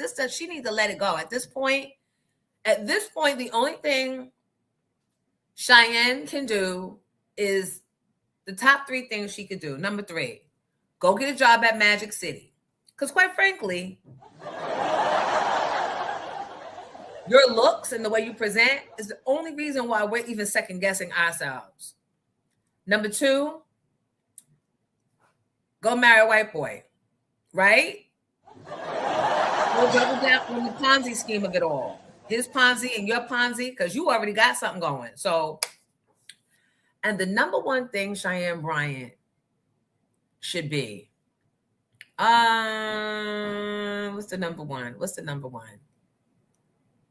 I said the stripper. I said the Ponzi wife. Go do mornings on Hot 97. All that shit's a fraud and a lie. You fit right on in. Well, people, that's my show. You know why? Because y'all not Zellian, y'all ain't Cash Apping, and she don't work for free. So what we gonna do? What we gonna do? Congratulations to your cousin graduating from Seton Hall. That graduation was Friday or Saturday, because we were at a Seton Hall graduation party at the golf course. Katara, don't start Cheyenne and me. I need an email. Show me the email. She's lying because I went to a scam college, the Art Institute of New York City, Navient, another scam student loan company, has all my documentation. I'm sorry you got scammed, but I'm glad that you're here to tell the story. How did they get you? And when did you realize it was a scam? Right. It's hard enough to get Tap and Pal. Girl.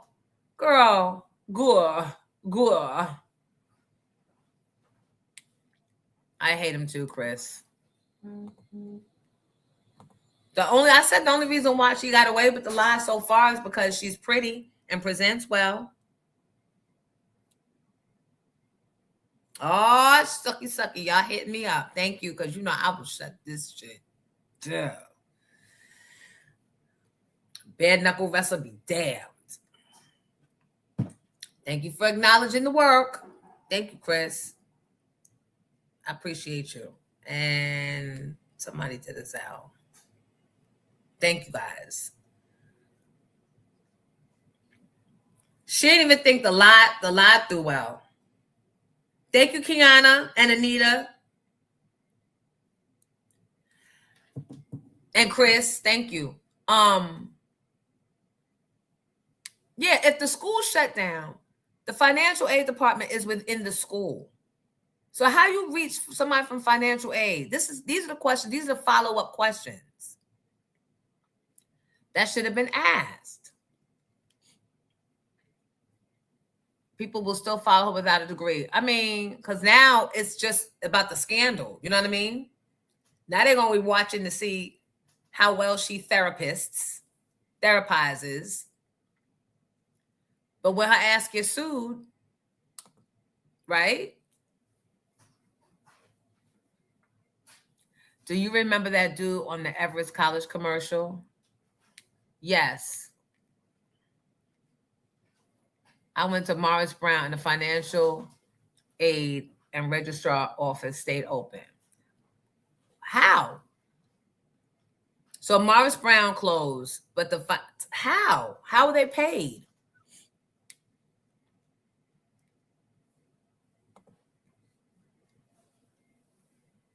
ICDC. Financial aid is a grant that helps you further your education. What is she talking about? A refund. That's crazy talk. That's not income tax. Right. We'll give you a whole, like what? At this point, I think she's mentally ill. And she has been forced to believe her own lies, thereby making us able to believe her lies, right? If I convince myself, I can convince the world, right? Act like I believe it, then they'll believe it.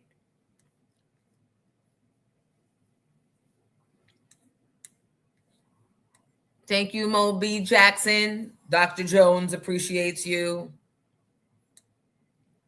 Glad you didn't go to the Art Institute of Philly back in the day. We need 66 more likes. And Kim pushing y'all to the other channel to sign up for the other channel. Thank you, Dr. Blake. We're all doctors. Dr. Giddy? Is Dr. Gideon?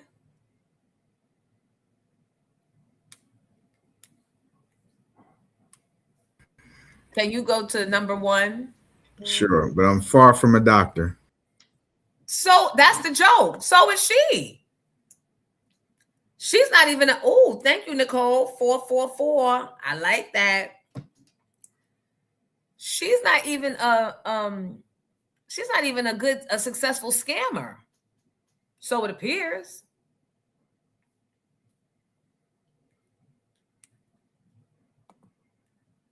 So Giddy, I think there were clips I was sending you over the weekend that you probably just discarded. I love this lady. Yesterday, I made a video talking about all the white women that say they tell their kids if they're ever lost, go find a black woman. And I was like, well, you need to stop telling them that, because if they run across a bitch like me, I'm changing their name to Shabazz. And they're going to be out there selling bean pies. And some Neanderthal peeing ass bitch got in my comments talking about they're just children. First of all, Kate, bitch, it was a joke.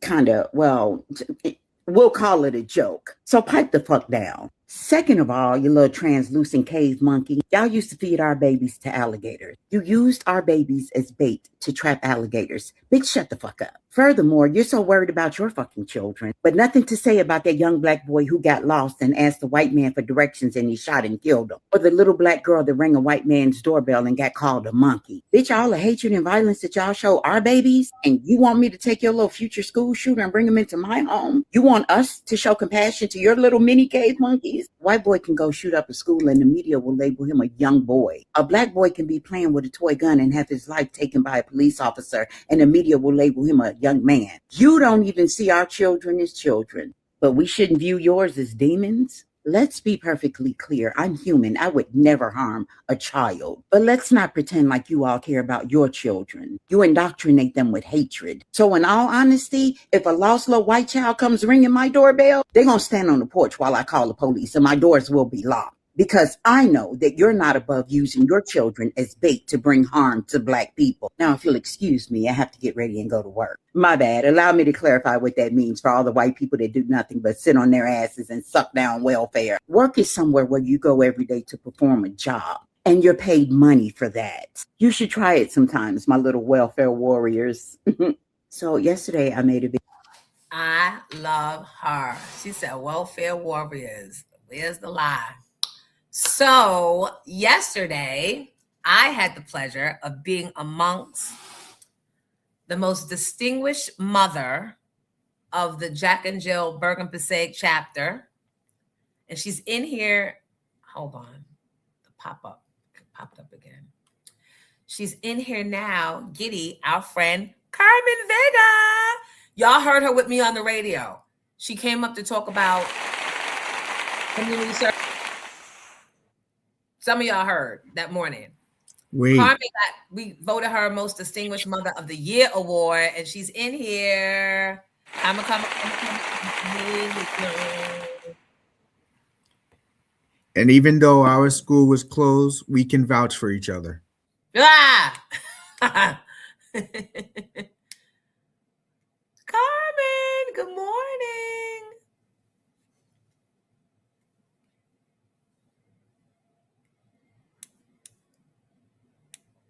And congratulations again. The university put out a statement that indicated if a degree was awarded, all the records are available online. See? Now you didn't got the university kicked up. Is this our guest?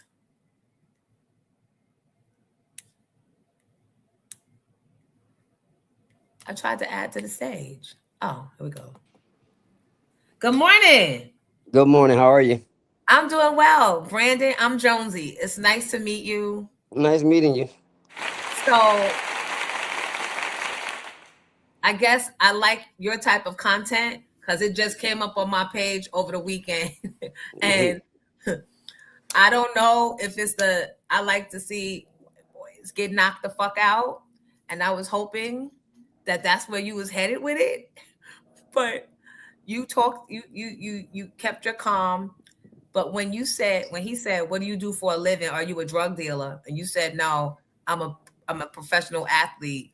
And then he said, what kind? And you said, I am a bare-knuckle professional athlete. He didn't believe you. So why you ain't show him?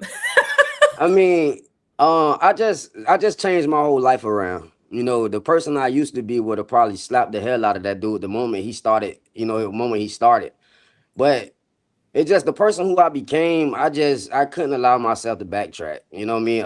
My mama always told me a hurt dog will holler. What you seen them hollering? Yeah. But I had to teach myself a hurt dog won't move. So I watched his body language. He wasn't a threat. He's just a person talking. And this day and age we got right now, that racism is all over the place. And I'm not one of the people to try to be a big part of that. You know what I mean? Because I'm born in the 90s. I don't see racism like a lot of people see racism. I wasn't born around that time when all that was going on. I was born when it was love and peace getting spread. Uh-oh. I moved to Winter Haven. You see me? Now I do. Yeah, you froze for a minute. You said I was born when love and peace was being spread, and then you froze. And so when I was born when love and peace was basically getting spreaded around, so I've been raised by my grandmother. So when it come down to elderly people, no matter what the situation is or how it come, you always respect yourself and respect them, no matter how they come. Old people is always going to be their grumpy little ways. We know that, you know what I mean? But it's up to you as a person how you deal with the situation. You never let nobody take your peace and take your joy no matter what's going on. So if I'm only going to be around you for 5 or 10 minutes, why would I let you destroy everything that I got going on and what I built? That's a word. That's a word. We can all take away something from that because the level of calm and the level of restraint that you displayed, I'm actually interested in hearing. Was there something that happened in your life that brought you to that? Yeah. So I moved because I'm the black sheep of my family. I've been fighting my whole life. I was in so much trouble getting in and out of trouble. I got a twin sister who used to always just jump down my chest for me always doing something negative. now that I'm doing everything right in my life, it's like I'm like the black sheep now. Like I'm a funny acting person. Or I think I'm better than people. It's not that I just got smart.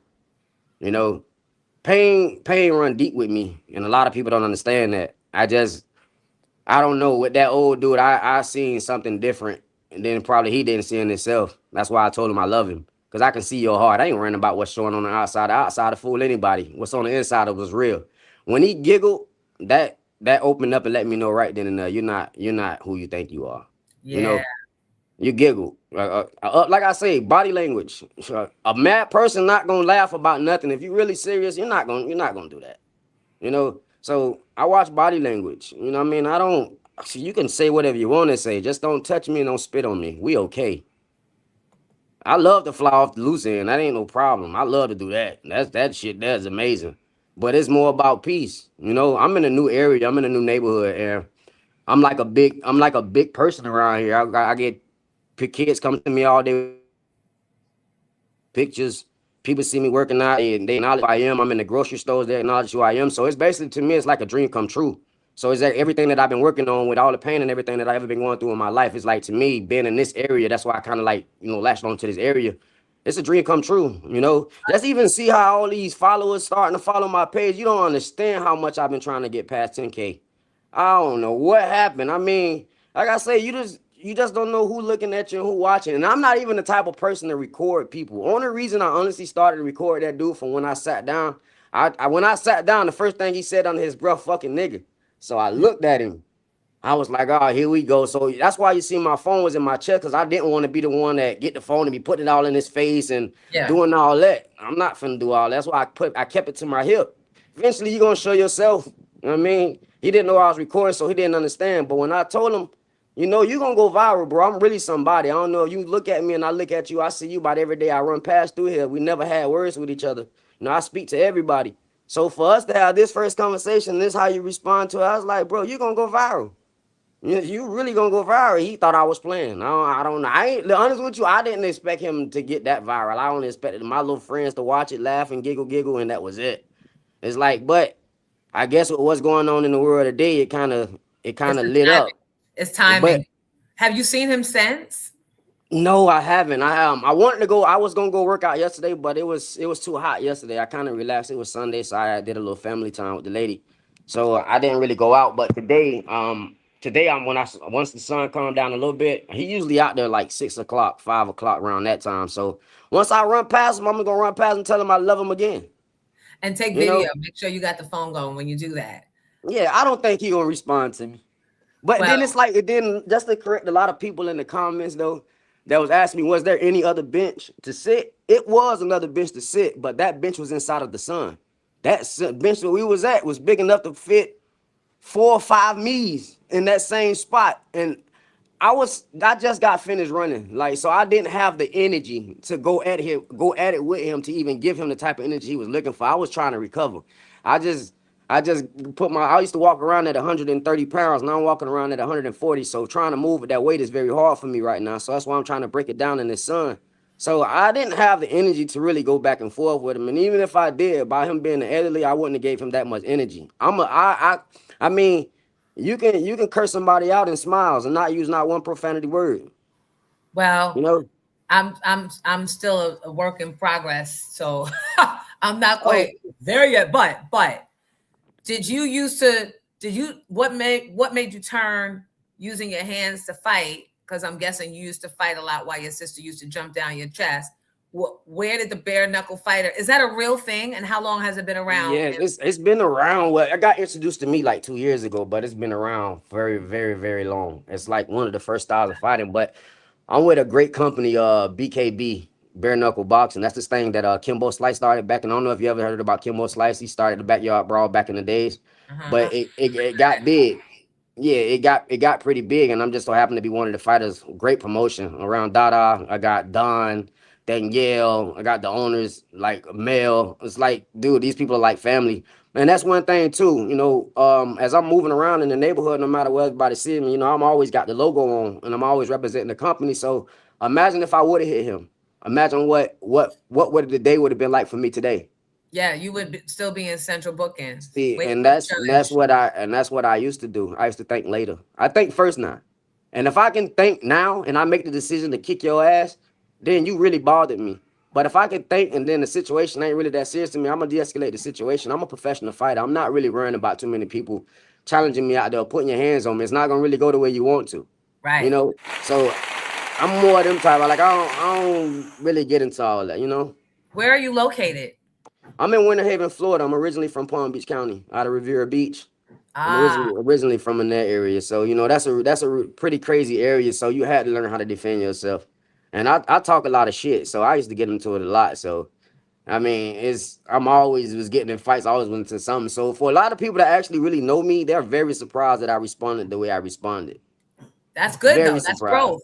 But that's growth. And I'm glad that they And that's all I'm trying. And that's basically all I'm trying to let people see that, you know, and that, like I said, in that video, a lot of people take it. I don't want y'all to take that message wrong because it's not, to me, it's not about, you know, how it came. It's just about being peaceful. You know, no matter how anybody come at you, this day and age, man, not being racist, but white people gonna come at you in so many ways. You got to throw the same thing back at him. That's why when he said I was a drug dealer, well, shit, you look like you sell cocaine. I can't tell you sell cocaine, but you tell me I look like a drug dealer, you look like you sell cocaine. So that bothered him. But I laughed my ass off with that one. That killed me. That killed me, yeah. You're I know that you didn't mean for this to be the purpose necessarily, but even to a lot of grown Black men, the level of maturity and restraint that you showed in those moments, because it wasn't a quick moment. That man kept on digging and digging and digging and coming close to you and just not reading the room. You are an example of grown man behavior, and not necessarily you weren't being a pussy, but you weren't being a menace. Do you know what I mean? Yes, man. That's what I try not like. I don't like. By me being a fighter, I hate altercations. If it ain't me getting paid to fight, or it ain't, you know, me in the ring or showing my skills, I don't like to waste my time on people. And the thing about America and people and blacks, whites, everybody's gonna talk. Yeah. It's up to you how you. It's up to you how you respond to it. You don't have to respond. So you can call me whatever you want to call me. You don't have to respond. You know what I mean? A person that's angry hates a person that's calm. Yeah, that I know. If you are that angry that it forces you to come put your hands on me, God bless you. Because whatever happens at that point, it is what it is. The Supreme Court can't tell me shit if you put your hands on me. It is what it is. And that's just how I am, period. I'm very peaceful. But if you want to have a nice argument, we can argue. I will talk shit all day till the sun come up and come down. It's up to you. Can you stand it? If you can stand the rain, I can stand it. I'm not one of the people that you can. I got, my skin is thick. It takes a lot for you to really break me. It takes a lot. So they said, do your knuckles be hurting after the fighting? Of course, everything hurts. The worst part about bare-knuckle to me is being punched in the lips. That shit hurts. The knuckles. You have a mouth guard. You have a mouth guard. Yeah, you have a mouth guard, but you got to understand this is bare-knuckle. This is bone-on-bone action. The mouth guard is not going to really stop the pain or stop anything. It's actually pushing your lips out to get hit more, if you ask me. Right. So, I agree.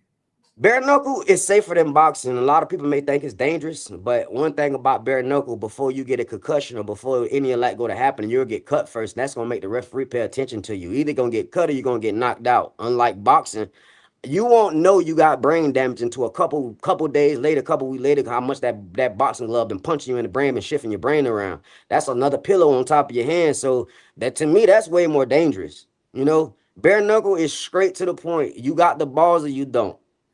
How much money is there to be made in that? Oh, it's a lot of money to be made in there. It's just about who you are. You know, it's all about your following. It's all about your personality. It's all about who wants to see you fight. You have to build your resume. That's what I love about bare-knuckle. I don't care if you was a big boxer, a big time WBC boxer, and you making your way to bare-knuckle. Like we got Victor Ortiz just made his way to our organization, and we got Mondo Vargas just made his way to our organization. You know, those are some big names in boxing, but Victor Ortiz, it's going to be different for him, and Mondo Vargas, it's going to be different for him. So it's all about, at that point, do you got the balls to be in there? Can you take the mental toughness? Can you take it being punched in the face? Everybody got a plan until you get punched in the face. That's just one thing about fighting. You can talk all that crazy crap, who you is, until that pop, and then you like, oh Lord, abort. You know, either you gonna abort or you gonna come in, and it just takes a special kind of crazy to do bare knuckle, and the love and everything that comes from it. Like bare knuckle changed my life. Lord knows where I'd be at right now if it wasn't for this sport, you know, because it made me be the man I am today. I used to be a complete crash out. Oh, crashing out was fun. But now that you know you got people looking at you and I got kids looking at me and I'm signing autographs and dude, I tell you, some of these kids bring tears to my eyes. You don't understand. I might take a picture with somebody else and I might sit down in that park and I might just let tears drop because it feels so good. The feeling is so amazing. Being in Walmart, seeing people come up to you talking about your social media, it feels so good. It's amazing. But you know, you just have to. If you respect what you do and you love what you do, you're gonna respect everybody that's around you. Because if you're doing what you got to do, everybody's gonna love what you're doing.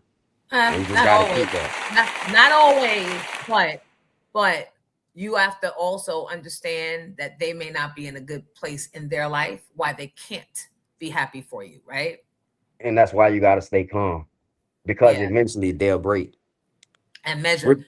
And right now it's tense everywhere. Like it's tense everywhere you turn. Did you see the Kevin Hart roast? You know what? I've been seeing clips and videos of it, but I've been really on top of what Kevin Hart was talking about. You know, I seen what he came out and how Cat Williams responded to it. You know, I'm really on Cat Williams' side on that. You know, and when after me just listen to what I'm listening to, the man just a real dude. You just gotta stay humble. Just be be yourself. Never let nobody change you. And that's just what I got out of Cat Williams. Yeah. That's good. That's good. I like to see the brothers unite. And I like to hear honesty and truth. And I especially like truth to power. Real quick, how old are you? Me, I'm 36. I just turned 36. So what is the span, the age? Like when will you be when should you retire from this sport? When they tell me to, because I don't think I'll stop. I mean, I'm a fight regardless. Rather, I'm from 8 to 80. You know, I'm a fight. I mean, if we can get in there. How long usually can the body train for this and be You good? gotta start telling yourself when you know you're starting to get hit a lot, or you're starting to take more damages, or you're starting to get cut. You gotta know when to cut it off. You know, like I'm 36. I ain't finna be in here too much longer. All these young kids coming in and doing all. I ain't young no more. No matter how good I feel, I ain't young no more. But you know, I probably give myself till I'm like 45. Okay, and you've put away your money and you have investments, or you're doing. Right now, I'm just like one of the people just starting. I'm still going through the financial struggle like any other black man or any other person. You know, I'm just praying for that one beautiful moment that'll change my life. That's all I'm waiting for. That's why, you know, that's why I stay how I am. I gotta stay humble. Nobody wants to invest into someone who's a piece of shit, you know. Or a hothead. Or a hothead. So the walk that God got me on right now, this been going on too long, and the vision that I got is starting to get more clear. So I just gotta stay more humbled and just keep doing what I'm doing. The fights are going to come, the people are going to come. I mean, I'm a person of love, so yeah, I mean, it's all gonna happen. It will happen, and keep staying visible, because I know that you were just videoing because you just, you know, but look what happened.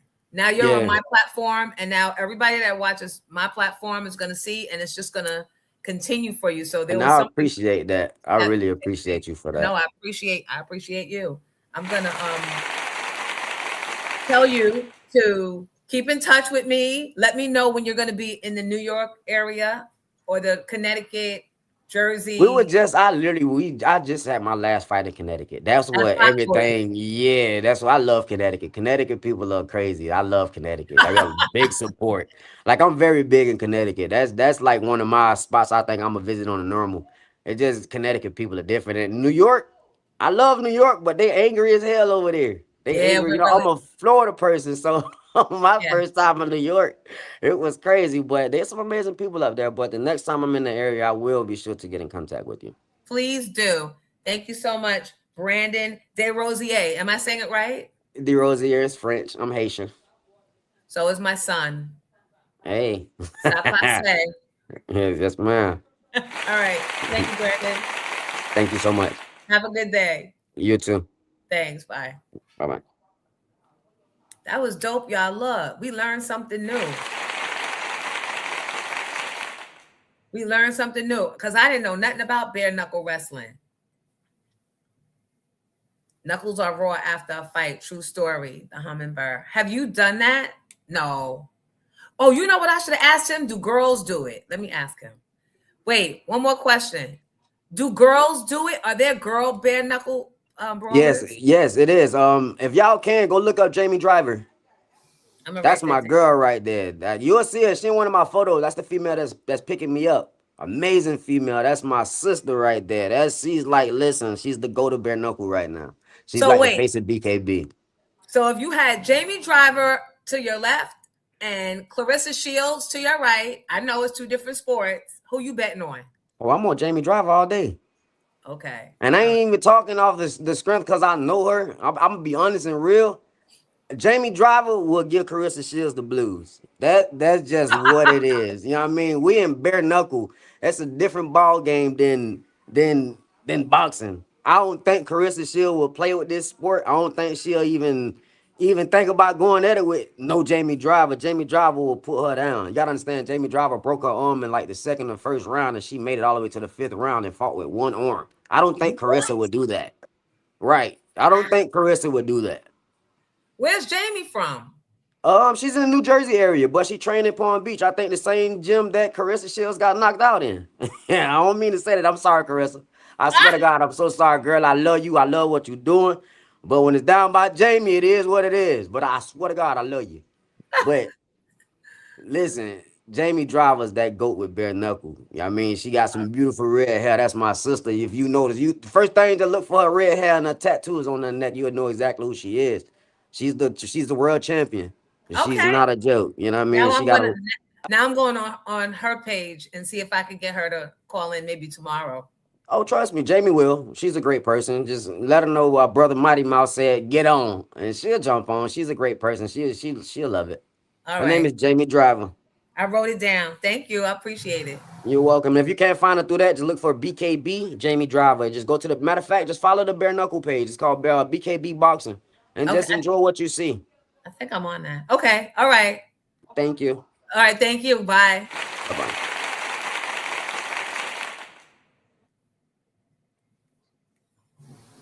Clip that, Giddy. I think it was at 2:11. Guys, we missed the well, I didn't. Did y'all see me praying during the 10:10? Jamie Driver. Right, women in knuckle fight, and I loved it too. I know, right, Chachi? All right, Eros, me and you about to knuckle fight. Don't you ever step to me when we got company in this bitch. Do you understand what I'm saying? Do you understand what I am saying to you? And you know 20 motherfuckers that look like you is going to tell me that I'm overreacting. That's what I'm being paid to do. Overreact.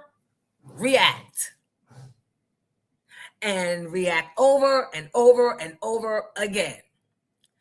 You are supposed to come in. Yep. Your job is to come in, take a seat, make a like, and set your ass down. You got out of pocket. You started. And I don't even remember what you said. See, this is where I have to shut up now because I don't even remember what you said, but it takes a lot. Right, Mikhail? He was really good. I hope he gets bigger because he's got a message. But sometimes when the powers that be see that you got that positivity around you and they just want you to put more hell on earth, they fuck up the church money. Set your ass down. Set your ass down, Eros. Did y'all see what Eros wrote? Talking about, we're going to have to clear this up right now. I'm not going to like your page no more until we straighten this out. You was overreacting. Probably. But then you knew that. But you wanted mommy's attention that day. You came and saw about me. Why should I give me $10 or 10 reasons why I should unblock that page? Set your eyes down. Set your eyes down. Thank you, Moby. He was a great guest. He remembered to promote the people behind him, the people supporting him. He remembered to promote the people that give him love. He's a great interview. Eros, E-R-O-S, Eros, in here, carrying on. But his name was YouTube Stole My Handle. And something happened and he said something and we said, call in. And then somebody else called in and we thought it was him and we was getting on to somebody else. I think it was Richard called in. Oh, wait, Roger Rabbit or somebody. I don't remember.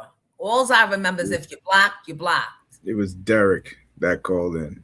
And we thought it was YouTube Stole My Handle. Yeah. YouTube fell back. Eros fell back and let Derek catch his hell. Anyhow, I know, right? Very humble, but very smart, well-spoken and friendly. Because he ain't know me. He probably was like, who is this crazy lady? Who is this crazy lady in my inbox? And I also had to, so I erased my comment, which I never do because I'll be here for it, but I'm not because I'm executive producer right now. So I have other things. And because I have very little self-control when it comes to picking up every fight, the only way for me to not do that is to remove myself. So I had to remove the comment. And it got a lot of thumbs up. When people see your comment, it was over the Kevin Hart shit. And I said, I don't know, Kevin. I've done a lot of low shit in my life, but that was even too low for me. It got a lot of likes. And somebody was like, oh, I know you're not talking. Wasn't you down with that Star and Buckwild and Aaliyah skit? And then I went to her page and I was like, you was probably in the 5th grade. Poor thing, because you about to get it now. But then I held myself back and I was like, she probably was really in the 5th grade and probably like don't deserve it because she wasn't outside. But I left her a little voice note. It was like, don't at me. When I'm out here in these social media streets, I'm not atting none of y'all. Don't at me. Don't pick up a conversation with me. You're a stranger. And you sound crazy because I'm the one that almost lost my job walking away because of the Aaliyah stuff. So you sound so stupid. Please don't do it again. And she didn't respond, but she did read the comment. So I guess that's what's called fixing another queen's crown without telling everybody and showing people you fixed it. Because I feel like arguing with people. My thing is with Kevin, and I can at Kevin because Kevin and I were friends. I can do that. You cannot. You coming in comment and trying to protect, again, someone you never fucking met and someone you never will meet. And if you meet, you ain't going to get to know him. You're going to meet the Kevin he wants to show you. So stop. Stop defending these celebrities. Oh, wait. Here go my ADD. Calm down. Take a breath and swallow. So the same guy who did the video about the Notorious B, that same guy exposed Jay-Z for stealing Ice-T's I Got 99 Problems and the Bitch Ain't One. Or did we know this? And it's just me coming out from underneath the 15-year rock.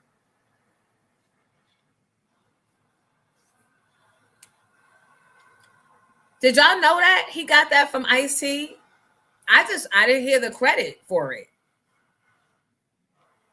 Yup. Big R, yup. That was definitely. He stole that 99 Problems. And then they showed a bunch of other songs that he stole too. So now I see that Jay-Z is doing the same Diddy, stealing people's shit and not giving credit. Yes. I heard Ice-T speak on it last week. But 99 Problems is old. So why we ain't hear about this when 99 Problems was out? Because now I got 100 problems. I got 100 whole problems. That's what I got. Actually, 101. Because now I got the Notorious B that never got his credit. Go ahead, you can play it. 99 problems and ain't one. What you talking about, Ice-T? So I made the song. You made what song? So if you're having girl problems, I'll prepare for your son. Got 99 problems and a bitch ain't one. Hit it. Oh, hell no. Why Jay-Z never said this is Ice-T's song. I use your music. I want to let people know. And who was this? You ever heard of Payroll? It was my song, though. That's all I'm saying. For real? That was my shit. But Jay, I think my show's a little better, fam. Just being real, though. You know what I'm talking about? What song you talking about? I never change. Never change. I'm still fucking with crime because crime pays. Out hustling, same clothes for days. I never change. I'm too stuck in my ways. I never change. Locked behind barbed wire gate is where I stood at. Hit them off, but where the hood at? Ain't no way. This is getting out of hand. The facts is the facts. The truth is the truth. It is what it is. Hold up. Man, I got 99 problems and ain't one. What you talking? Right. Somebody say he got 13 kids, but the son ain't one. No, he is one. He is. Just stealing people's stuff. Now we got to cancel Jay. Arrows. Here you go. Arrows 203 says, congratulations on the R&B Divas Flex. Jonesy, word is getting out in these internet streets. I was on another YouTube channel and he gave you a mention and a big up. Yay!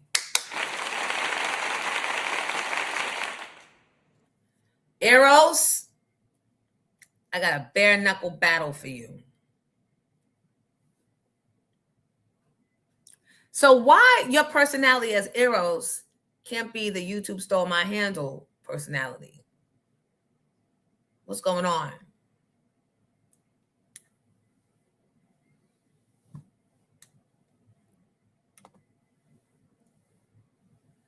So you mean to tell me Puff named Biggie, thought he met him as Biggie Smalls? It's all a lie now. Hi, Sheila. It's all a lie. Everything we've... They wear me out. Why didn't this guy come out during COVID when we were all at home? And why didn't Ice-T sue Jay-Z? He could have gotten Beyonce money. Yup.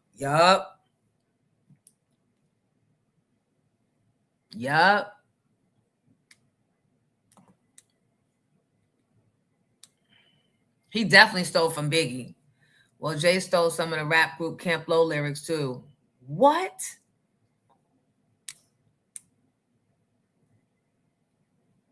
Cousin is Ski and produced by Jay-Z. I used to love Camp Low. I used to come out to one of their songs. It was the beginning of my show. What was the Camp Low song I loved?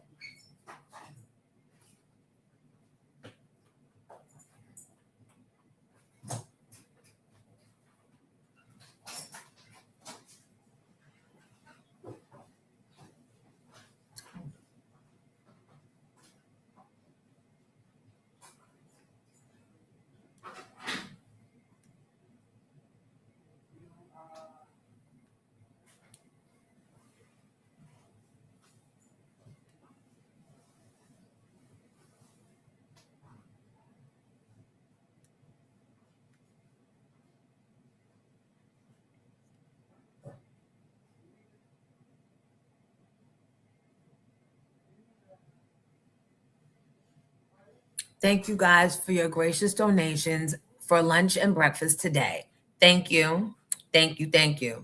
So Georgiana paid for tickets for Comedy in Harlem.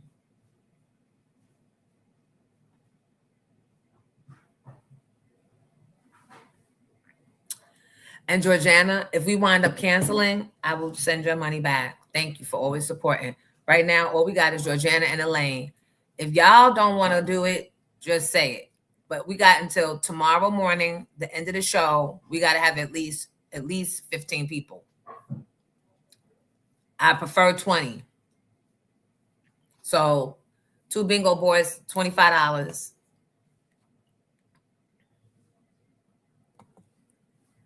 Icy said he's happy that Jay did that. It put light on it. That was when the song was fresh. I still think that I don't like being bamboozled. So I would have liked to have known, and I could have made the choice which version I appreciated, if either. Right? But that's not my fight. That's not my battle. And what are we learning? How to pick and choose our battles better.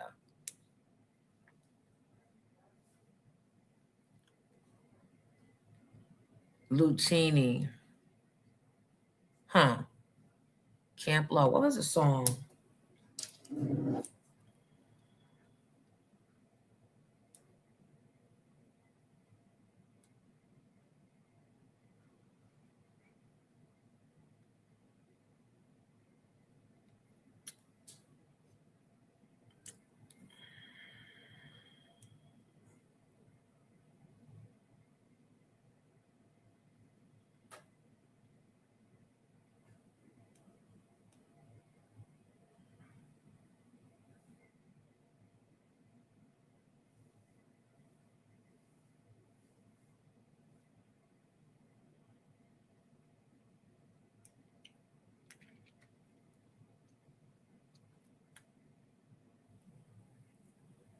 Thank you, Toy.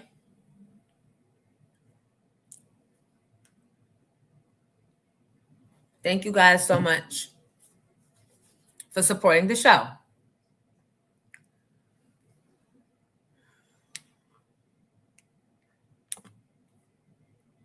Yeah, the guest was good, right?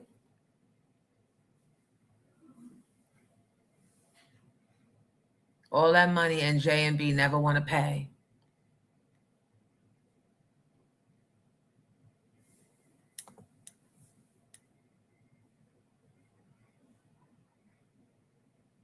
I don't know which one. Coolie High is the song. I need to hear it though. You want to hear Lucchini? Yeah. Hold on, I got it up already. Hold on.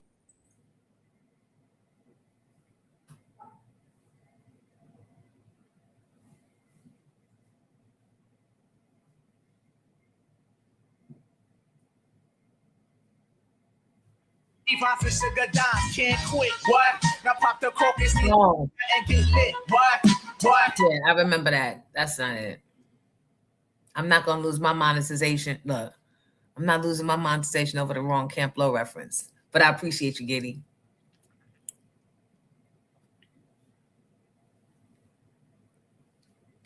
But was that the one you were talking about that you came out to?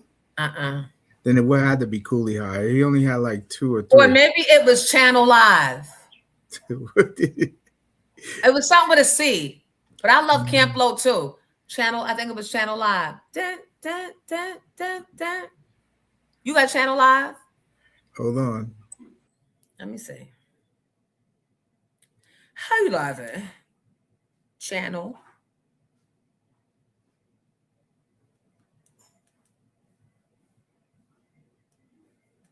It wasn't Madism, was it? Let me hear it. No.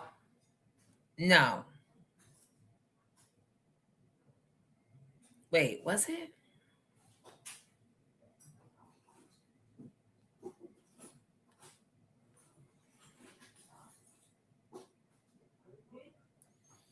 Never mind. But what you could pull up is Poor Righteous Teachers, Shakira Part 3, My 3 Wives.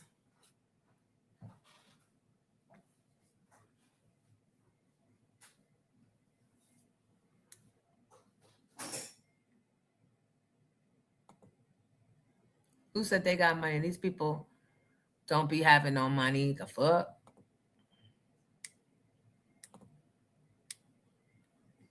Jay-Z took the chorus from. He's always taking the track on Feeling It and had the nerve to call it Feeling It. He just duped it. Always.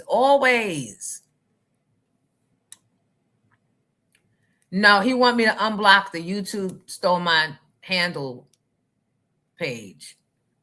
And quite frankly, I would. I'm not even on it like that. I just don't know how to.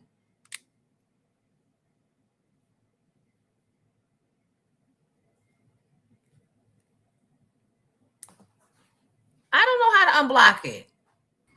Don't get blocked. And then you won't have to worry about my non-technical ass unblocking. How do I unblock it now? I'll deal with that later. Shakila is 1 and 2. There wasn't a 3. Let me hear 2. All right.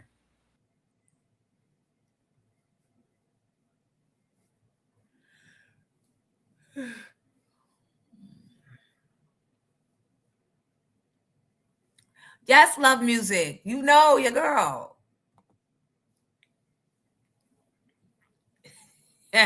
Kim said, don't.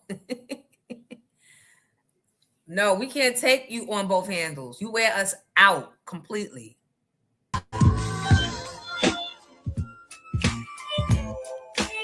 No. No. That's it? That was 2.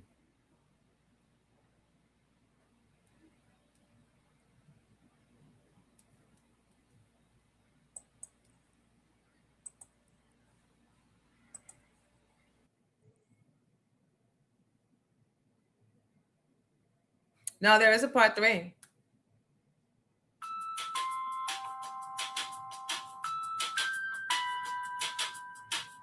Just because I'm singing it. That's the only reason why I brought this up. Because that's me singing. The name of the song is My 3 Wives. That's why I'm looking at Shakira 3, and I'm like, that's not even in my list. It actually says My 3 Wives, and it says Shakila.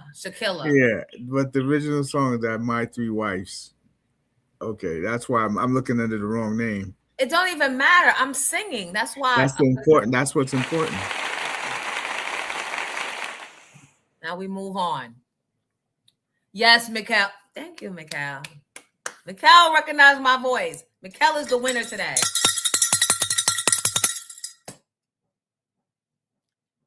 If you come out to play with us on Thursday, if we have a bingo, if we have a Kevin Hart roast, you're my guest. You'll get 2 free bingo cards. It's still playing. Just in time for my hook. Much stuff with so many artists. I don't even be remembering all. I remember the main ones and the ones that traumatized me.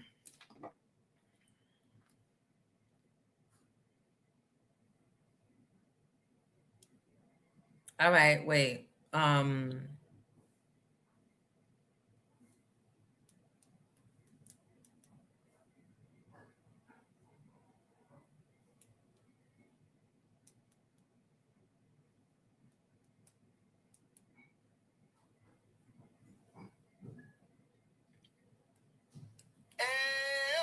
What's up, New York? You're about to witness the Cut Professor Barry B and Miss Jones blend tape.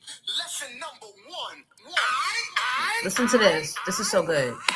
Empty words are not enough. Where there's hurt, there'll be a cry.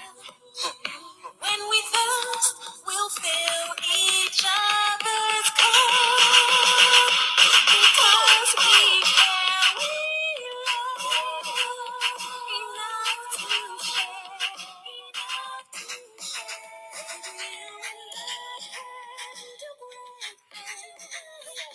We may not change the world in one day, but we still can change something today. In a small way.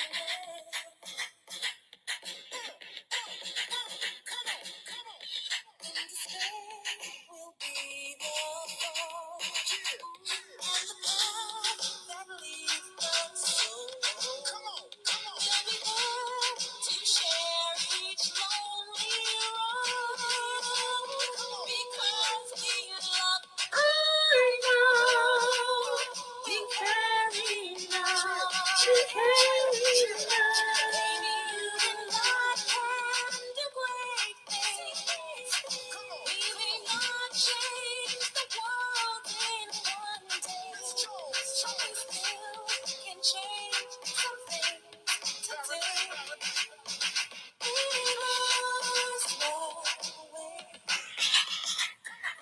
I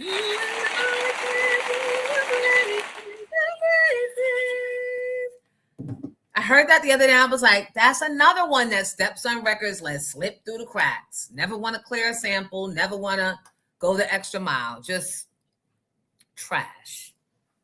Just trash. Times at times I went to watch out the Marriott zone. That's cute. He's got a new album out. So he's even doing the rounds. I think he was on with Nas on Jimmy Fallon last week. Very nice, very good. I'm sure the album is fire. And yeah, I'm so glad. I'm so glad that I had attachment to projects that stood the test of time. Thank you. Yeah, I'm definitely gonna start performing that again. Oh, let me text Coco because I need like a 30-minute long show. Coco, my Coco.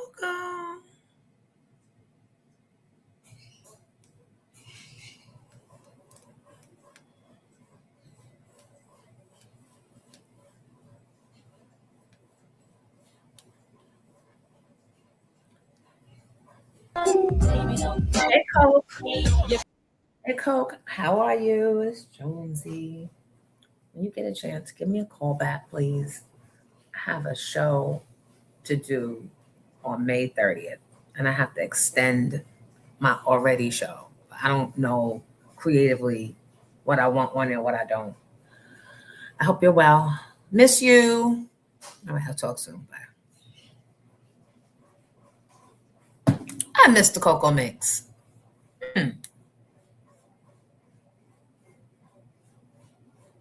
Y'all need to cut another track.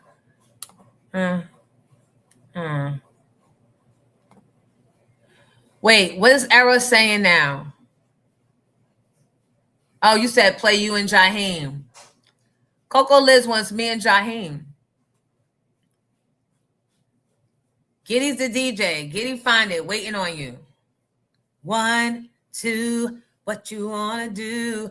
Ain't gonna even front, boy, you're gonna turn it up now. 2, 3, what's it gonna be? You ain't gonna get no peppy, so you better keep watching TV. Look at you, trying to play me like I'm loose.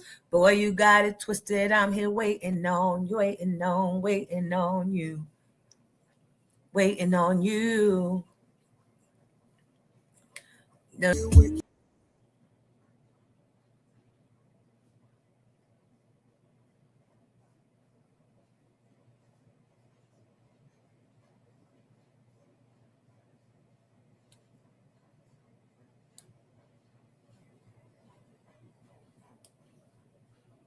Hold on.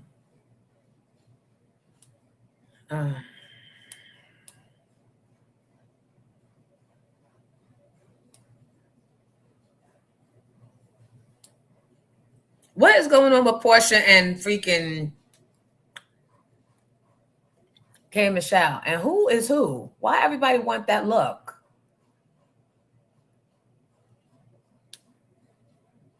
Why everybody want that same look?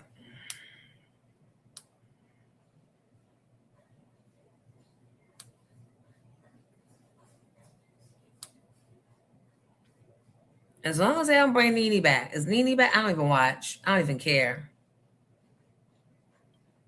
Who still watches that?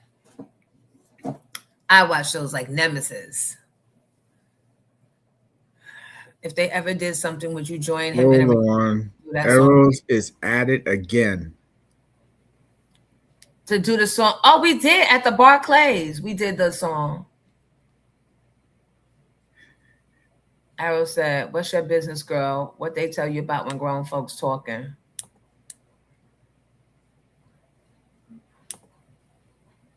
Arrow's is banned. Arrow's is banned. Arrow's is a child. And Monday mornings is not for children. Jones, if they ever, all right, I answered that already. K. Michelle is fighting with Portia and Drew. Why them? there will not be, let me be quiet, depends on who's going to be in the cast. I was going to say, there will not be that type of stupid fighting for nothing on R&B Divas New York. Notice I said there won't be fighting for nothing.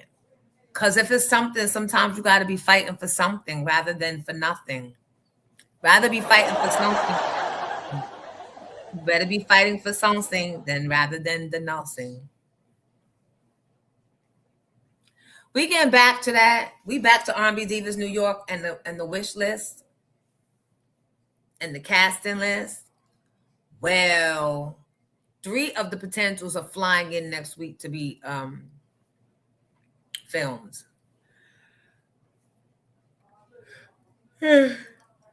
So I don't know. All I'm telling the girls is don't make me have to find a storyline for you. Come with storyline. I reported him. What Eros won't do is disrespect me. You got the right one. Let's all report his page. Yeah. Everybody report Eros's page. Katara, I'm glad it's not on streaming platforms because then that gives me a chance to re-release it and keep all the coin for myself. What about Tamia for R&B Divas New York? Is she in New York? Where is she? And will she talk? I give you something to talk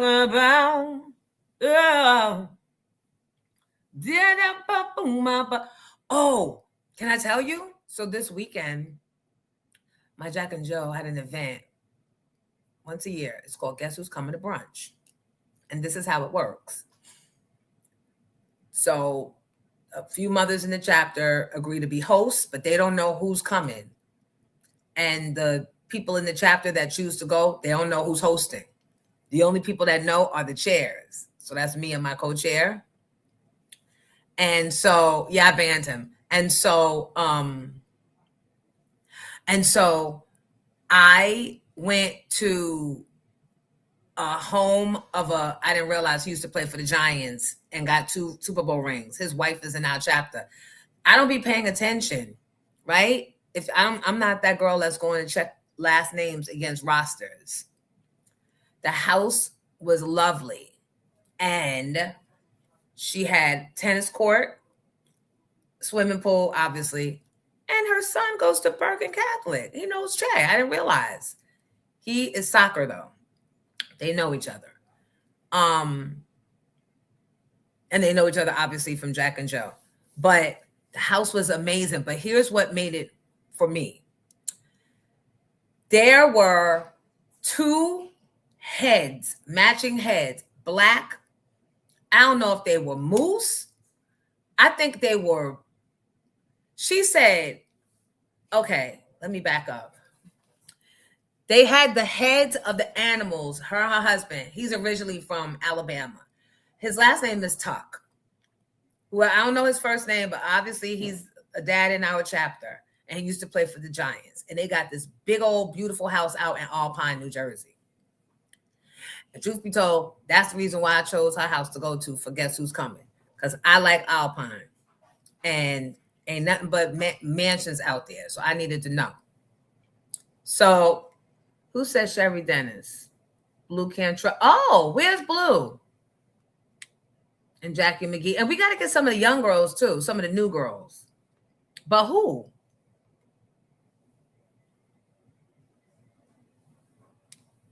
Yeah, you don't have to skip jazz songs. You could, those are straight through listens, every album. No, not every album, but at least the first 2.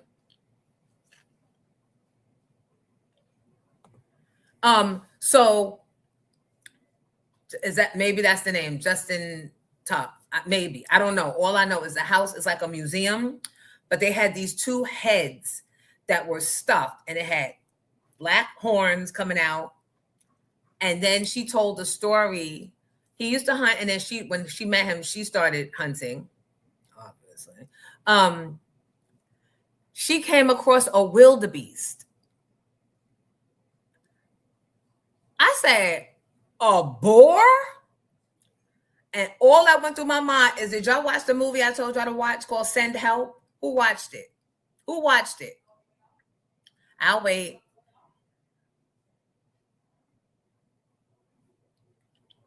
I will wait. I will wait. I will wait.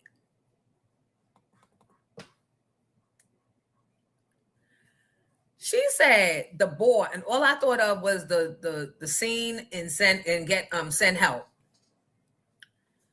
Child, she said we had to get down on the ground because animals, when you're hunting, they'll smell you before they will hear or see you sometimes.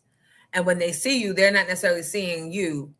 Well, they know that you're not them because of your shape. So their reaction to humans is different than their reaction to other animals. Who knew all of that? Y'all probably knew. I'm sure we got hunters out here watching. But anyway, she said the instructor or whoever went with them on the hunt was like, can you get him between the eyes? And she was like, I doubt I can. I said, so what? Like, she said, I didn't want to shoot him in the eye. I said, bitch, you about to take his life, but you worried about his vision? I didn't understand. And then she said, I don't want to maim him. Okay, I guess that's better than you about to kill him. But anyway, it was just fascinating to me. And there were two matching ones. So either they shot and killed both of them, or one killed one and the other one killed. But it was just fascinating. It was just fascinating. Are we glitching? Are we twitching? Are we good? Are we Heather Headley? Ooh, or Heather Hunter. So stupid. Kitty, why you always go there with me? Corinne Bailey Ray. But if you really want, I can probably get it. Apex on Netflix. What was that about? Who watched Send Help? Hunter with a heart, right. Yes, he has 2 rings, both with the Giants. He played the DN. Okay, all right. Who are R&B singers in New York that you are interested in for the show? Who, me? I secured my spot and I'm EP, so I'm good. No, look, I don't care who joined. Who's interested and got a story to tell. See, what I'm not going to do is be out here chasing these heifers. How you calling them heifers? I'm just saying. Calling them with love. Calling all. So, I never told you guys this, but I'm kind of like a tennis queen. I mean, when I was home, I started trying to do stuff for myself. Yes, maybe Broadway singers. And a bonus would be Broadway swingers.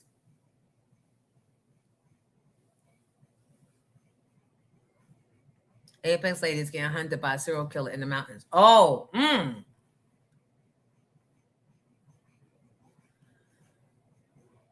I want to be a friend of R&B divas too. Yes, Money can tell her story. Money Long career and battling lupus. Oh, she's a singer. Money Long, is she a singer?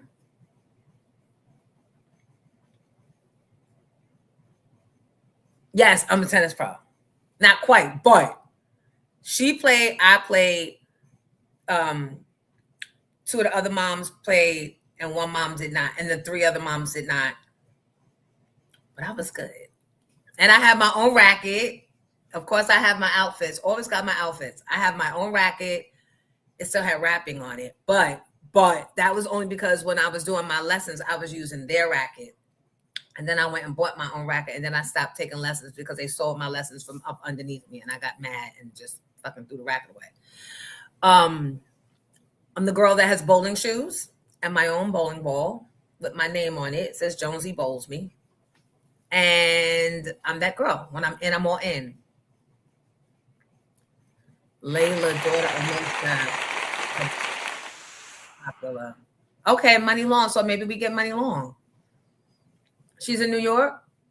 She better call. I ain't chasing these heifers. R&B Divas, New York. Because I ain't chasing these heifers. So stupid. Why are you like that? It's all right that I'm like that. As long as I'm like that in the house. As long as I'm like that when I get around the girls. Oh, no. As long as I'm not like that when I get around the girls. I don't know yet. I don't know which Tarsha could show up.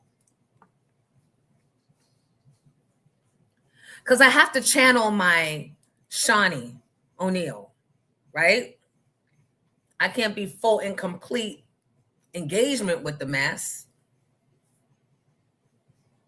Jonesy, you know Money Long has big hits and songwriters. She's from Florida. Oh. The ones that are not from the East Coast could be friends to the show.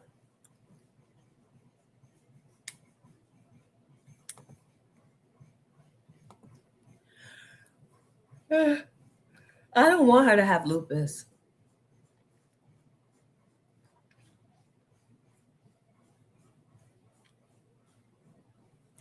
But anyway, that's about it for the show, right? So what I'd like you to do is, can you bring up the Queens Public Library flyer?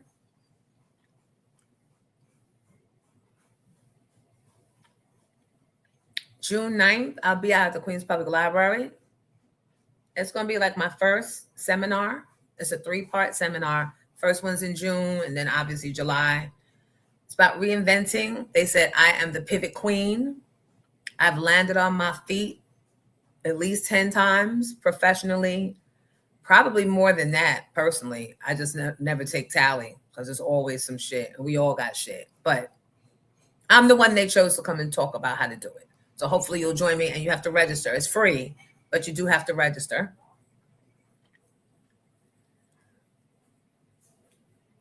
Thank you, Kim. You just okay me back. I had a surgery. Tennis. Okay, yup. 2 girls' mom. You're welcome, and thank you. So, guys, have a great day. Come support your sis tomorrow morning. Let me know. Well, you'll let me know if you buy tickets. You got a Cash App. Cash App, or go to comedyharlem.com for tickets for Thursday. If we don't have at least 20 by the end of the show tomorrow, I'm canceling it because I'm tired of y'all getting on my nerves. Y'all go to everybody else's shit. Bitches that's way less funny that don't even want to fuck with y'all. For real, for real. Just fake it for 4 hours. I'm actually in the trenches with you motherfuckers and got to beg you to come have some fun. Who don't want some fucking bingo in their life? Now you're just being picky and disrespectful. Love you guys. Thank you for being here. Thank you for supporting. Tomorrow, 2.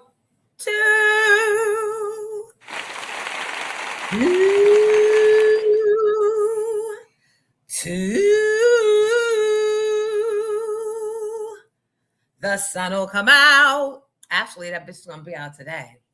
Did y'all love the weather this weekend or what? And watch Send Help first. Before you go to Apex, watch Send Help. Watch Nemesis. Watch Send Help. And I love that Nemesis dropped all 6 episodes at once. Because the worst thing Godfather of Harlem could do was just go season to season. Because then they took like 5 years before they came back and couldn't nobody remember what happened last. Man, get out of here. Thank you, Kim. Thank you, Giddy, for keeping the systems afloat. Bye, y'all.